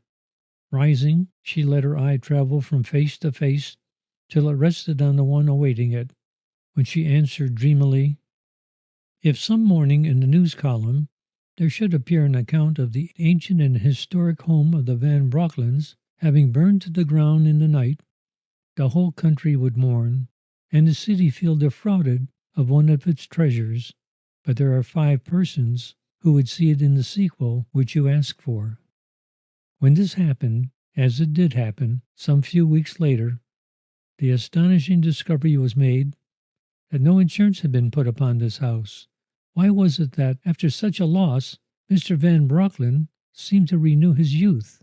It was a constant source of comment among his friends. Read by Beeswax Candle. The Rope of Fear by Mary E. and Thomas H. Hanshew.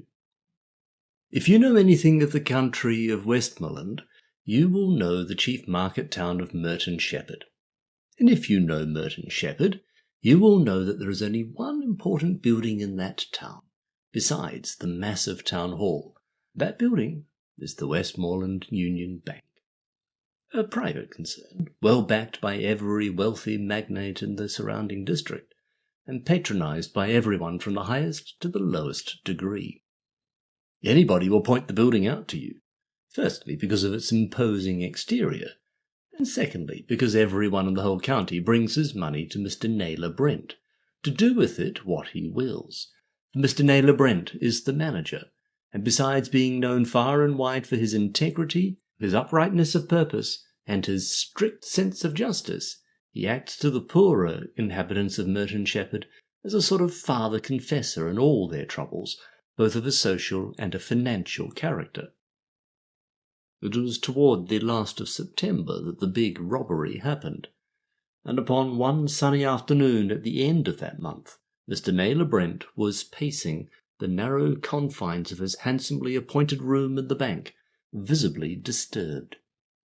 That he was awaiting the arrival of someone was evident by his frequent glances at the marble clock which stood upon the mantel-shelf, and which bore across its base a silver plate, upon which were inscribed the names of some 15 or more grateful customers whose money had passed successfully through his managerial hands. At length the door opened, and after a discreet knock upon its oaken panels, and an old bent and almost decrepit clerk ushered in the portly figure of Mr. Maverick Narkom, superintendent of Scotland Yard, followed by a heavily built, dull-looking person in navy blue. Mr. Naylor Brent's good-looking, rugged face took on an expression of the keenest relief. "Mr. Narkom himself! This is indeed more than I expected," he said with extended hand. "We had the pleasure of meeting once in London some years ago. Perhaps you have forgotten?" Mr. Narkom's bland face wrinkled into a smile of appreciation. "Oh, no, I haven't," he returned pleasantly. "I remember quite distinctly. I decided to answer your letter in person, and bring with me one of my best men, a friend and colleague, you know, Mr. George Headland." "Pleased to meet you, sir, and if you will both sit down we can go into the matter at once. That's a comfortable chair over there, Mr. Headland." They seated themselves, and Mr. Narkom, clearing his throat, proceeded in his usual official manner to take the floor. "I understand from headquarters," he said, "that you have had an exceptionally large deposit of banknotes sent up from London for payments in connection with your new canal. Isn't that so, Mr. Brent? I trust the trouble you mentioned in your letter has nothing to do with this money." Mr. Naylor Brent's face paled considerably, and his voice had an anxious note in it when he spoke. "God, sir, but it has!" he ejaculated. "That's the trouble itself. Every single banknote is gone. £200,000 is gone, and not a trace of it. Heaven only knows what I'm to do about it, Mr. Narkom, but that's how the matter stands. Every penny is gone." "Gone?" Mr. Narkom drew out a red silk handkerchief and wiped his forehead vigorously, a sure sign of nervous excitement, while Mr. Headland exclaimed loudly, "Well, I'm hanged." "Somebody certainly will be," rapped out Mr. Brent sharply. "For not only have the notes vanished, but I've lost the best night watchman I ever had. A good, trustworthy man." "Lost him?" put in Mr. Headland curiously. What exactly do you all mean by that, Mr. Brent? Did he vanish with the notes? What? Will Simmons? Never in this world. He's not that kind. The man that offered Will Simmons a bribe to betray his trust would answer for it with his life. A more faithful servant or better fellow never drew breath. No, it's dead he is, Mr. Headland, and I can hardly speak of it yet. I feel so much to blame for putting him on the job at all. But you see, we've had a regular series of petty thefts lately. Small sums unable to be accounted for. Safes opened in the most mysterious manner and money abstracted. Though never any large sums, fortunately. Even the clerk's coats had not been left untouched. I've had a constant watch kept, but all in vain. So naturally, when this big deposit came to hand on Tuesday morning, I determined that special precaution should be taken at night, and put poor old Simmons down in the vault with the bank's watchdog for company. That was the last time I saw him alive. He was found writhing in convulsions, and by the time that the doctor arrived upon the scene he was dead. The safe was found open, and every note was gone. Bad business indeed, declared Mr. Headland with a shake of the head. No idea as to the cause of death, Mr. Brent? What was the doctor's verdict? Mr. Naylor Brent's face clouded. That's the very dickens of it. He didn't know. Said it was evidently a case of poisoning, but was unable to decide further, or to find out what sort of poison, if any, had been used. I see. And what did the local police say? Have they found any clues yet? The manager flushed and gave vent to a forced laugh. As a matter of fact, he responded, the local police know nothing about it. They have kept the loss an entire secret till I could call in the help of Scotland Yard. A secret, Mr. Brent? Was such a loss? Ejaculated Mr. Narkom. That's surely an unusual course to pursue. When a bank loses such a large sum of money and of banknotes, the most easily handled commodity in the world, and in addition a mysterious murder takes place, one would naturally expect that the first act would be to call on the officers of the law. That is, unless... I see. Well, it's more than I do, responded Mr. Brent sadly. Do you see any light, however? Hardly that. But it stands to reason that if you are prepared to make good the loss, of course to which there seems no alternative, there is an obvious possibility that you yourself have some faint idea as to who the criminal is, and are anxious that your suspicion should not be verified. Mr. Headland, otherwise Cleek, looked at his friend with a considerable admiration shining in his eyes. Beginning to use his old head at last, he thought, as he watched the superintendent's keen face. Well, it's never too late to mend, anyhow. And then aloud, Exactly my thought, Mr. Narkom. Perhaps Mr. Brent could enlighten us as to his own suspicions, for I am positive that he has some tucked away somewhere in his mind. Jove! If you're not supernatural, Mr. Headland, returned that gentleman with a heavy sigh, you have certainly unearthed something which I thought was hidden only in my own soul. That is exactly the reason I have kept silent. My suspicions, were I to voice them, might drag the person accused still deeper into the mire of his own foolishness.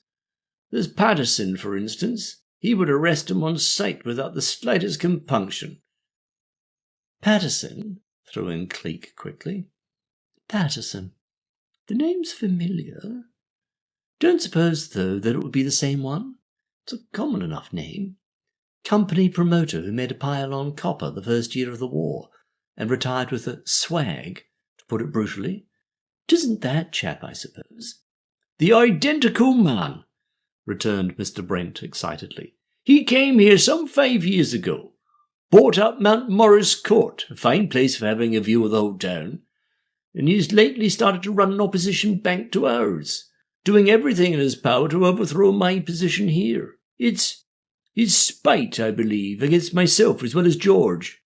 The young fool had the impudence to ask his daughter's hand, and what was more, ran off with her, and they were married, which increased Patterson's hatred of us almost to insanity. I see. said Cleek. "Who is George?" "My stepson, Mr. Headland.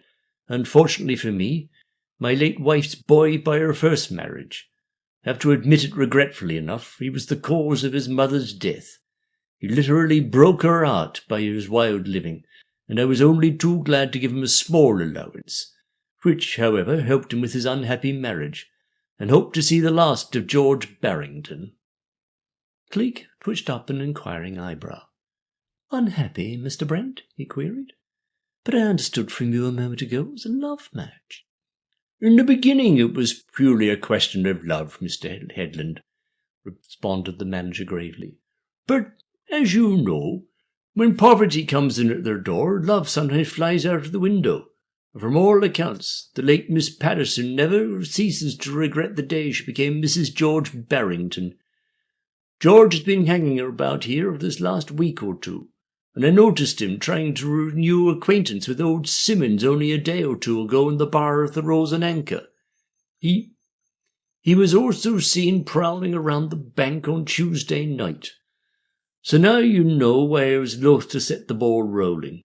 Old man Patterson would lift the sky to get the chance to have that young waster imprisoned, to say nothing of defaming my personal character at the same time.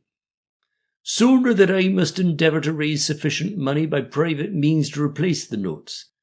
For the death of old Simmons is of course another matter. His murderer must and shall be brought to justice, while I have a penny piece in my pocket." His voice broke suddenly into a harsh sob, and for a moment his hands covered his face. Then he shook himself free of his emotion. "We will all do our best on that score, Mr. Brent," said Mr. Narkom after a somewhat lengthy silence. "It is a most unfortunate tragedy indeed. Almost a dual one might say.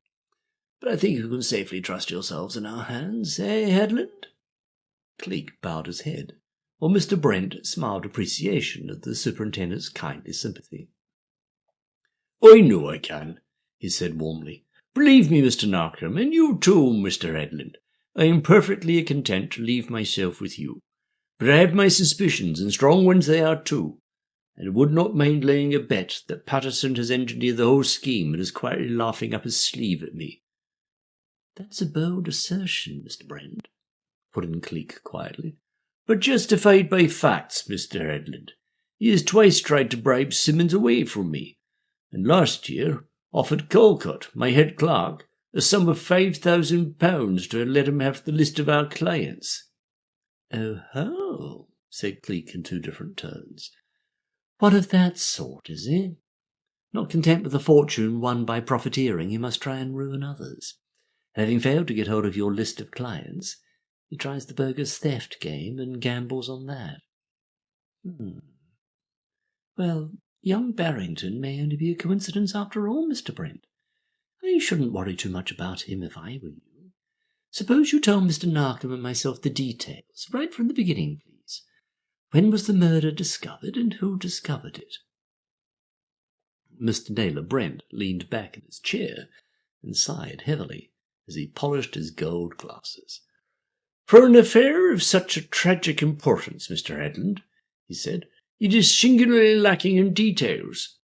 There is nothing really more to tell you than that at 6 o'clock, when I myself retired from the bank to my private rooms overhead, I left poor Simmons on guard over the safe.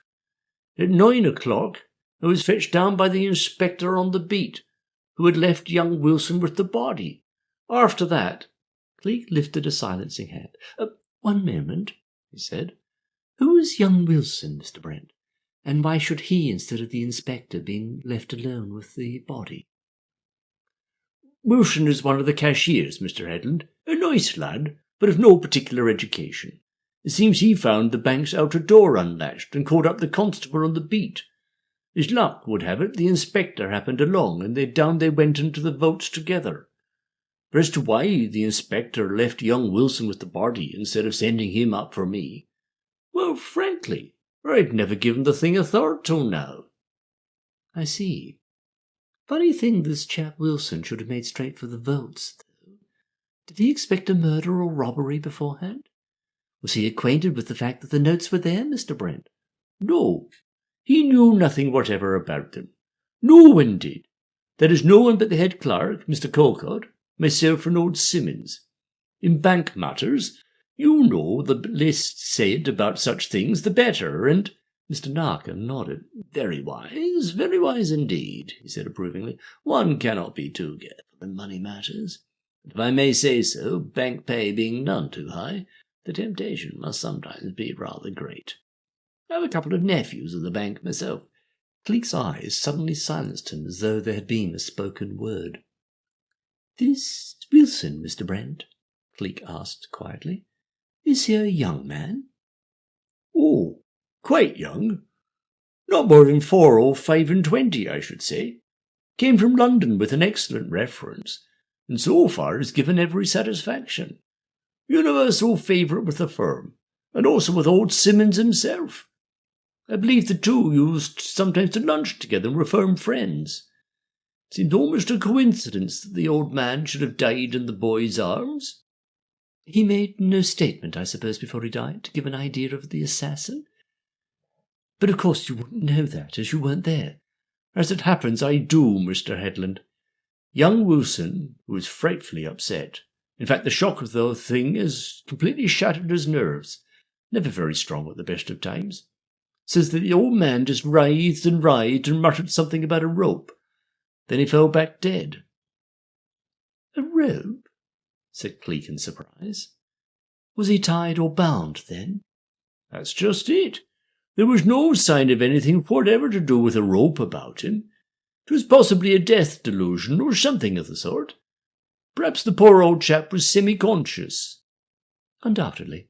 And now just one more question, Mr. Brent, before I tire your patience out.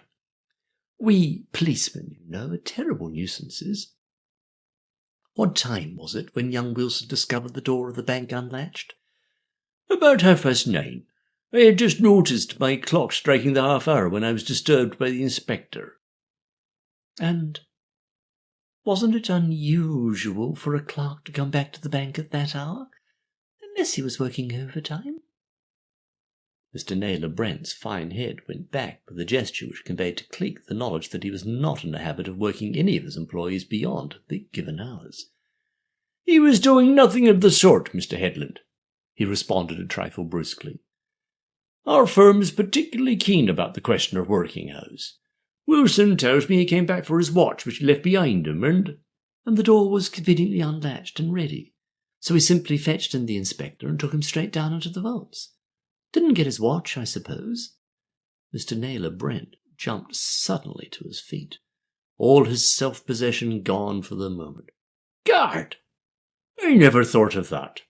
Hang it, man, you're making a bigger puzzle of it than ever. You're not insinuating that that boy murdered old Simmons, are you? I can't believe that." "I'm not insinuating anything," responded Cleek blandly, "but I have to look at things from every angle there is. When you got downstairs with the inspector, Mr. Brent, did you happen to notice the safe or not?" "Yes, I did. Indeed, I fear that was my first thought. It was natural, with £200,000 Bank of England notes to be responsible for. And at first I thought everything was all right. Then young Wilson told me that he himself had closed the safe door. What are you smiling at, Mr. Headland? It's no laughing matter, I assure you." The queer little one-sided smile, so indicative of the man, travelled for a moment up Cleek's cheek, was gone again in a twinkling. "Nothing," he responded briefly. "Just a passing thought." "Then you mean to say young Wilson closed the safe? Did he know the notes had vanished?" "But of course, you said he knew nothing of them. But if they were there when he looked in—" His voice trailed off into silence, and he let the rest of the sentence go by default. Mr. Brent's face flushed crimson with excitement. "Why, at that rate," he ejaculated, "the money wasn't stolen till young Wilson sent the inspector up for me, and we let him walk quietly out. You were right, Mr. Headland. If I had only done my duty and told Inspector Corcoran at once—" "Steady, man, steady. I don't say it is so," put in Cleek with a quiet little smile. "I'm only trying to find light." "And making a dashed sight blacker still," begging your pardon," returned Mr. Brent briskly. "That's as may be, but the devil isn't always as black as he is painted," responded Cleek. "I'd like to see this Wilson, Mr. Brent, unless he is so ill that he hasn't been able to attend the office." "Oh, he's back at work today, and I'll have him here in a twinkling." And almost in a twinkling he arrived. A young, slim, pallid youngster, rather given to over-brightness in his choice of ties, and somewhat better dressed than is the lot of most bank clerks. Cleek noted the pearl pin, the well-cut suit he wore, and for a moment his face wore a strange look. Mr. Naylor Brent's brisk voice broke the silence. "These gentlemen are from Scotland Yard, Wilson," he said sharply, "and they want to know just what happened here on Tuesday night. Tell them all you know, please." Young Wilson's pale face went a queer drab shade, like newly baked bread. He began to tremble visibly. "Happened, sir? Happened?" he stammered. "How should I know what happened? I only got there just in time, and—" "Yes, yes. We know just when you got there, Mr. Wilson," said Cleek. "But what we want to know is what induced you to go down into the vaults when you fetched the inspector. It seemed a rather unnecessary journey, to say the least of it. I heard a cry. At least—" "Right through the closed door of a 9-inch concrete-walled vault, Wilson," struck in Mr. Brent promptly. "Simmons had been shut in there by myself, Mr. Headland, and—" "Shut in, Mr. Brent? Shut in, did you say? Then how did Mr. Wilson hear and the inspector enter?" Young Wilson stretched out his hand imploringly. The door was open," he stammered. I swear it on my honour. And the safe was open, and the notes were gone." "What notes?" It was Mr. Brent's voice which broke the momentary silence, as he realized the significance of the admission. For answer, the young man dropped his face into his shaking hands. "Oh, the notes, the £200,000. You may think what you like, sir, but I swear I am innocent. I never touched the money, nor did I touch my Mr. Simmons. I swear it. I swear it." "Don't swear too strongly, or you may have to unswear again," struck in Cleek severely. "Mr. Narkom and I would like to have a look at the vault itself and see the body, if you have no objection." "Certainly. Wilson, you had better come along with us. We might need you. This way, gentlemen." Speaking, the manager rose to his feet, opened the door of his private office, and proceeded downstairs by way of an equally private staircase to the vaults below. Cleek, Mr. Narkom, and young Wilson, very much agitated at the coming ordeal, brought up the rear. As they passed the door leading into the bank for the use of the clerks, old Calcott came out and paused respectfully in front of the manager. "If you excuse me, sir," he said, "I thought perhaps you might like to see this." He held out a Bank of England £5 note. Mr. Brent took it and examined it critically. Then a little cry broke from his lips. "A 541063?" he exclaimed. "Good heavens, Calcott, where did this come from? Who—" Calcott rubbed his old hands together as though he were enjoying a titbit with much satisfaction. "Half an hour ago, sir. Mr. George Barrington brought it in and wanted smaller change." George Barrington? The members of the little party looked at each other in amazement, and Cleek noticed for a moment that young Wilson's tense face relaxed. Mr. George Barrington, eh? A curious little one-sided smile travelled up Cleek's cheek and was gone. The party continued their way downstairs, somewhat silenced by this new development. A narrow, dark corridor led to the vault itself, which was by no means a large chamber, but remarkable for the extreme solidity of its building. It was concrete, as most vaults are, and lit only by a single electric light, which, when switched on, shone dully against the grey stone walls. The only ventilation it boasted was provided by means of a row of small holes about an inch in diameter across one wall, that nearest to the passage, and exactly facing the safe. So small were they that it seemed almost as if not even a mouse could get through one of them, should a mouse be so minded. These holes were placed so low down that it was physically impossible to see through them, and though Cleek's eyes noticed their appearance there in the vault, he said nothing, and seemed to pay them little attention.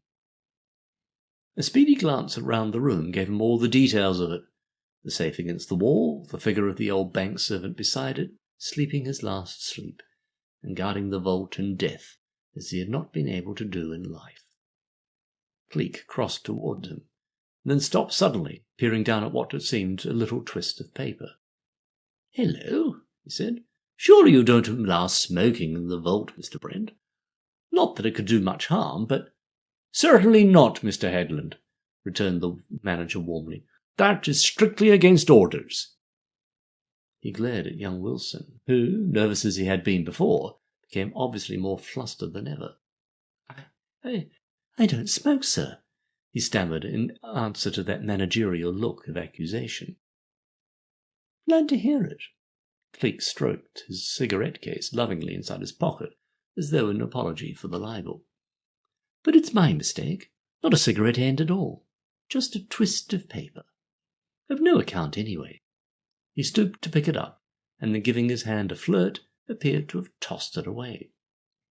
Only Mr. Narkom, used to the ways of his famous associate, saw that he had palmed it into his pocket. Then Cleek crossed the room and stood a moment looking down at the body, lying there huddled and distorted in the death agony that had so cruelly and mysteriously seized it. So this was Will Simmons. Well, if the face is any index to the character, which in 9 cases out of 10 it isn't, then Mr. Naylor Brent's confidence had certainly not been misplaced. A fine, clean, rugged face this, with set lips, a face that would never fail a friend, and never forgive an enemy. Young Wilson, who had stepped up beside Cleek, shivered suddenly as he looked down at the body, and closed his eyes. Mr. Brent's voice broke the silence that the sight of death so often brings. "I think," he said quietly, "if you don't mind, gentlemen, I'll get back to my office. There are important matters at stake just now, so if you'll excuse me, it's near closing time, you know, and there are many important matters to see to.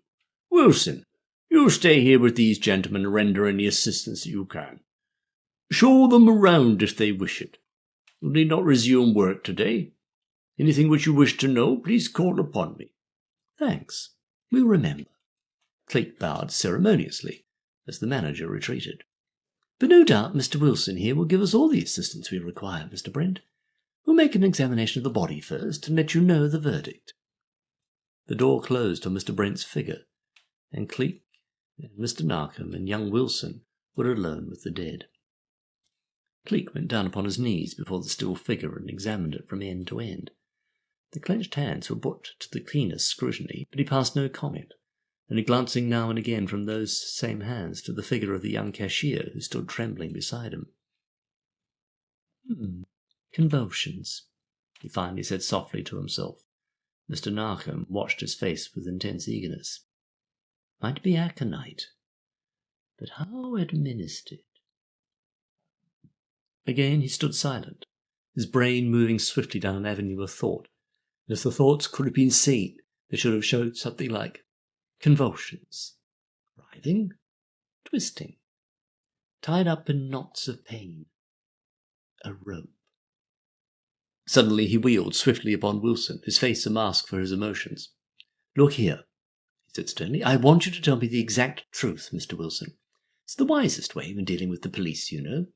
Are you positively certain Simmons said nothing as to the cause of his death? What exactly were his last words to you?" I begged him to tell me who it was who had injured him," replied Wilson in a shaking voice. But all he could say was, the rope. Mind the rope. The rope of fear. The rope of fear. And then he was gone. But there was no sign of any rope, Mr. Headland, and I can't imagine what the dear old man was driving at. And now to think he's dead. Dead. His voice broke and was silent for a moment. Once again Cleek spoke. And you saw nothing? Heard nothing? Oh, I hardly know. There was a sound, a faint whisper, reed-like and thin, almost like a long-drawn sigh. I really thought I must have imagined it. And when I listened again, it had gone. After that, I rushed to the safe and... Why did you do that? Because he told me at dinner time about the notes. He made me promise I wouldn't mention it, and I was afraid someone had stolen them. Is it likely anyone overheard your conversation then? Where were you lunching? In the Rose and Crown. Wilson's voice trembled again, as though the actual recalling of the thing terrified him anew. Simmons and I, we often had lunch together. There was no one else at our table. The place was practically empty. The only person near was old Ramagee, the black chap who keeps the Indian bazaar in the town. He's an old inhabitant, but even now hardly understands English. And most of the time he's so drugged with opium that if did hear, he'd never understand. Certainly blind to the world that lunchtime, because my friend Simmons, noticed it. Indeed. Cleek stroked his chin thoughtfully for some moments. Then he sniffed the air and uttered a casual remark. Fond of sweets still, are you, Mr. Wilson? Peppermint drops or aniseed balls, eh? Mr. Narkom's eyes fairly bulged with amazement, and young Wilson flushed angrily. I'm not such a fool as all that, Mr. Headland, he said quickly. If I don't smoke, I certainly don't go about sucking candy like a kid. I never cared for them as a youngster, and I haven't had any for a cat's age. What made you ask? Nothing. Simply my fancy. But nevertheless Cleek continued to sniff, and suddenly, with a little excited sound, went down on his hands and knees and began examining the stone floor. It's not possible. And yet I must be right, he said softly, getting to his feet at last. A rope of fear was what he said, wasn't it? A rope of fear. He crossed suddenly to the safe and, bending over it, examined the handle and doors critically. And at the moment Mr. Brent reappeared, Cleek switched round upon his heel and smiled across at him. Able to spare a little more of your valuable time, Mr. Brent? He said politely. Well, I was just coming up. There's nothing really to be gained here. I've been looking over the safe for fingerprints, and there's not much doubt about whose they are. Mr. Wilson here had better come upstairs and tell us just exactly what he did with the notes. And young Wilson's face went suddenly grey. He clenched his hands together and breathed hard like a spent runner. I tell you, they were gone, he cried desperately. They were gone. I looked for them and didn't find them. They were gone. Gone. Gone. But Cleek seemed not to take the slightest notice of them, and swinging upon his heel followed in the wake of the manager's broad back, while Wilson perforce had to return with Mr. Narkom. Halfway up the stairs, however, Cleek suddenly stopped and gave vent to a hurried ejaculation. Silly idiot that I am, he said crossly. I have left my magnifying glass on top of the safe, and it is the most necessary tool we policemen have. Don't bother to come, Mr. Brent. If you'll just lend me the keys of the vault. Thanks. I'll be right back. It was certainly not much more than a moment when he did return, and the other members of the little party had barely reached the private office when he fairly rushed in after them. There was a look of supreme satisfaction in his eyes. Here it is, he said, lifting up the glass for all to see. And look here, Mr. Brent, I've changed my mind about discussing the matter any further here. The best thing you can do is to go down in a cab with Mr. Narkom to the police station, get a warrant for this young man's arrest. No, don't speak, Mr. Wilson, I've not finished yet. And take him along with you. I will stay here and just scribble down the facts. It will save no end of bother, and we can take our man straight up to London with us under proper arrest. I shan't be more than 10 minutes at the most. Mr. Brent nodded assent. As you please, Mr. Headland, he said gravely. We'll go along at once. Wilson, you understand you are to come with us? It's no use trying to get away from it, man. You're up against it now. You'd better just keep a stiff upper lip and face the music. I'm ready, Mr. Narkom." Quietly they took their departure in a hastily found cab, leaving Cleek, the picture of stolid policemanism, with notebook and pencil in hand, busily inscribing what he was pleased to call the facts.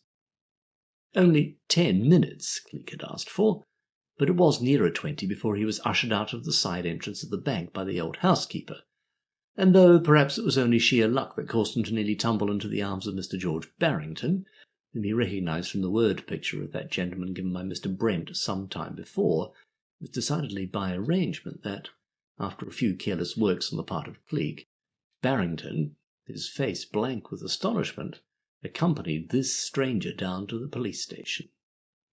They found a grim little party awaiting them, but at sight of Cleek's face, Mr. Narkom started forward, put a hand upon his friend's arm.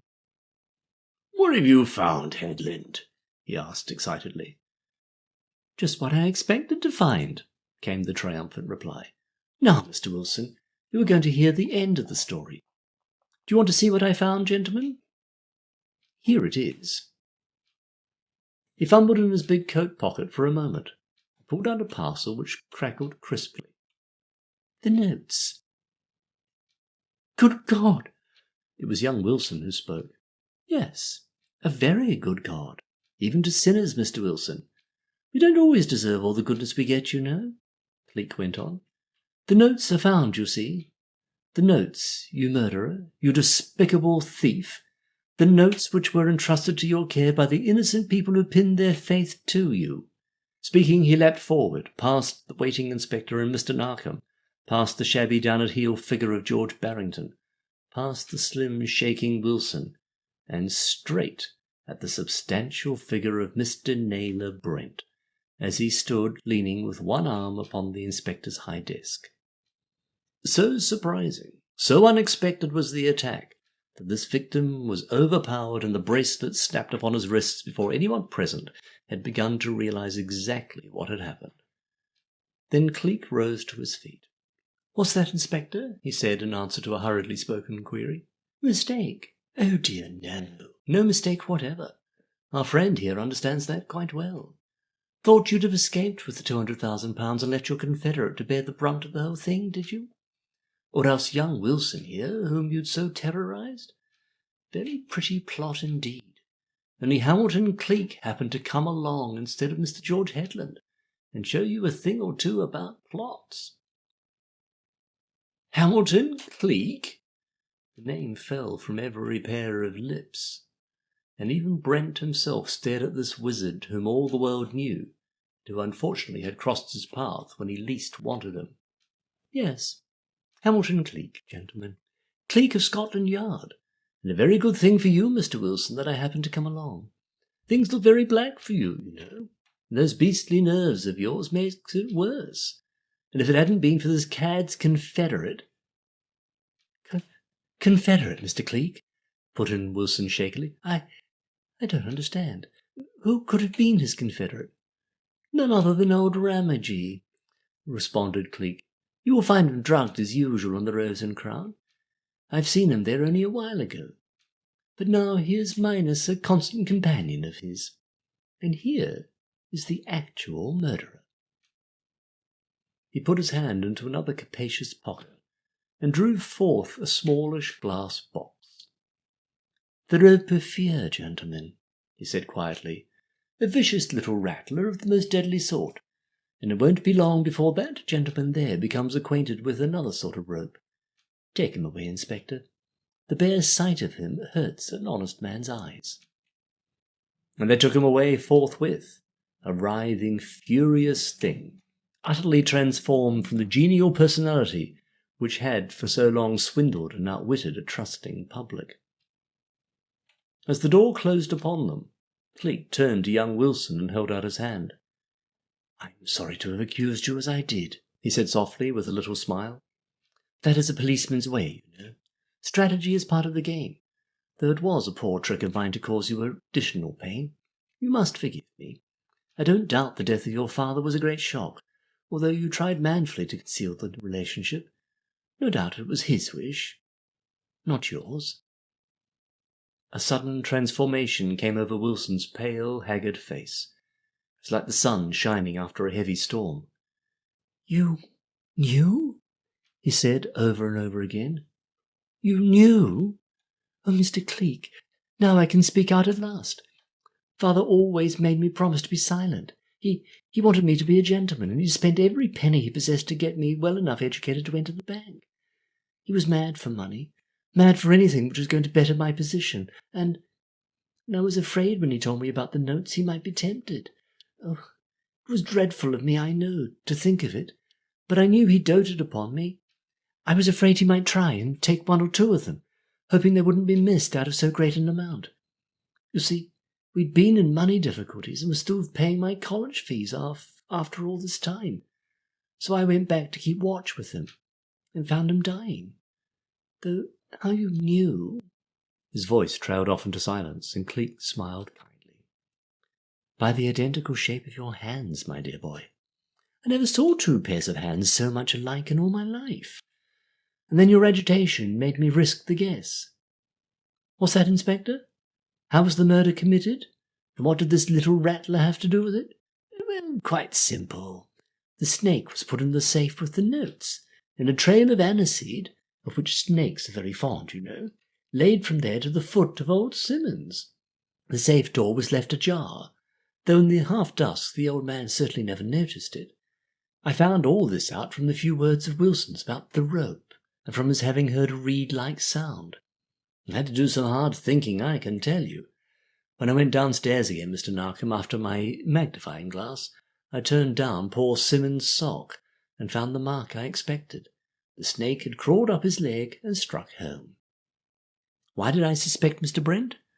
Well, it was obvious almost from the very first, for he was so anxious to throw suspicion upon Mr. Barrington here, and Wilson, with Patterson thrown in for good measure. Then again, it was certain that no one else would have been allowed into the vault by Simmons, much less to go to the safe itself and open it with the keys. That he did go to the safe was apparent by the fingerprints upon it, and as they too smelt of aniseed, the whole thing began to look decidedly funny. The trail of aniseed led straight up to where Simmons lay, so I can only suppose that after Brent released the snake, the trail, of course, having been left beforehand when he was alone, Brent must have stood and watched till he saw it actually strike, and— How do I know that, Mr. Wilson? Well, he smoked a cigarette there, anyhow. The stub, I found, bore the same name as those in his box, and it was smoked identically the same way as a couple which lay in his ashtray. I could only conclude that he was waiting for something to happen, and as the snake struck, he grabbed up the bundle of notes, quite forgetting to close the safe door, and rushed out of the vault. Ramagee was in the corridor outside, and probably whistled the snake back through the ventilating holes near the floor, instead of venturing near the body himself. You remember you heard the sound of that pipe, Mr. Wilson? Ramagee probably made his escape while the inspector was upstairs. Unfortunately for him, he ran straight into Mr. George Barrington here, and when, as he tells me, he later told Brent about seeing Ramagee, well, the whole thing became plain as a pikestaff. Yes, put in George Barrington excitedly, taking up the tale in his weak, rather silly voice. My stepfather refused to believe me, and gave me £20 in notes to go away. I suppose he didn't notice they were some of the stolen ones. I changed one of them at the bank this morning, and I had no idea how important they were until I knocked into Mr. Cleek here, and he made me come along with him. Mr. Narkom looked at Cleek, and Cleek looked at Mr. Narkom, and the blank wonder in the superintendent's eyes caused him to smile. Another feather in the cap of foolish old Scotland Yard, isn't it? He said. Time we made tracks, I think. Coming our way, Mr. Wilson? We'll see you back home if you like. You're too upset to go on alone. Good afternoon, Inspector, and goodbye. I'll leave the case with you. It's safe enough in your hands. But if you take my tip, you'll put that human beast in as tight a lock-up as the station affords. Then he linked one arm in Mr. Narkom's, and the other arm in that of the admiring and wholly speechless Wilson, and went out into the sunshine.